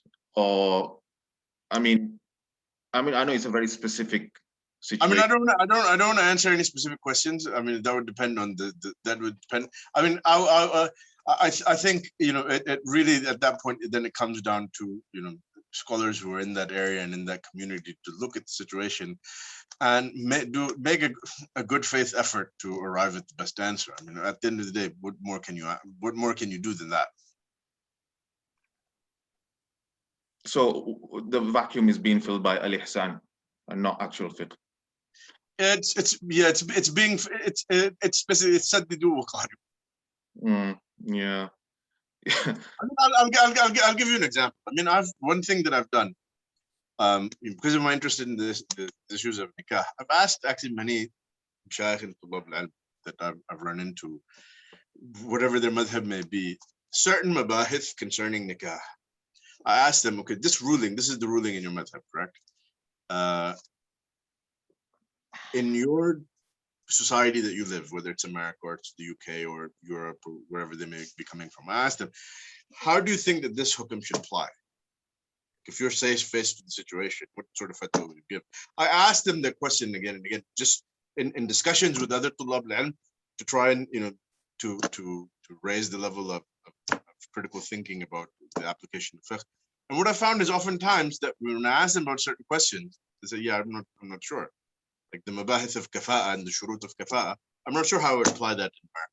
I'm not sure how I would apply such and such ruling in the UK. And so, there is a need that when we're studying fiqh, we need that the way that fiqh is taught, it does need to improve. It needs to improve in the sense of teachers need to start actually engaging their students with not simply this is the ruling that is mentioned in this particular matan that we're studying, but here in the United Kingdom or in the United States or wherever we might be in this society, how do you think that this should apply? At least get them thinking, at least get them discussing from the time that they're studying. It shouldn't be that they've studied all of these abwab and they think they've mastered all of these abwab, and then you throw them out in society, and then you got people coming to them with questions, and then they realize, I never thought about this. So there's a problem. There's a problem there in the education system. And all of that is going to take time to fix. And all I can say is that we have to do our best to educate people. We have to educate the masses. We have to educate tulab al-ilm. We have to engage in dialogue with the scholarly community to raise the level in all of these things. It will take time. In the meantime, all we can do is try our best and encourage everyone to try their best and do their due diligence, to consult with others and to consult with scholars of their trust, and take if someone is going to give fatwa, what I would recommend is have a list, ideally a long list of scholars from different backgrounds, different traditions, different perspectives that you can consult with on fiqh issues to basically bounce ideas off of, and try and arrive at the best answer. Because beyond that, لا يكلف الله نفسا إلا وسعها. And on that, we'll leave it. Jazakallah for that, and we look forward to your upcoming course whenever that is. And for anyone who hasn't signed up for the Ijtihad and Taqlid course that was delivered a few months ago, please feel free to do so. It's a highly original course, so I mean, you won't find it anywhere else, in my estimation at least. And we look forward to seeing you soon on some course in some form or another. Jazakallah khairan, jazakallah to Sheikh Salman. وإياكم. Sallallahu wasallam wa barak ala nabina Muhammad wa ala alihi wa sahbihi ajma'in. Assalamu alaikum wa rahmatullahi wa barakatuh. وعليكم السلام ورحمة الله.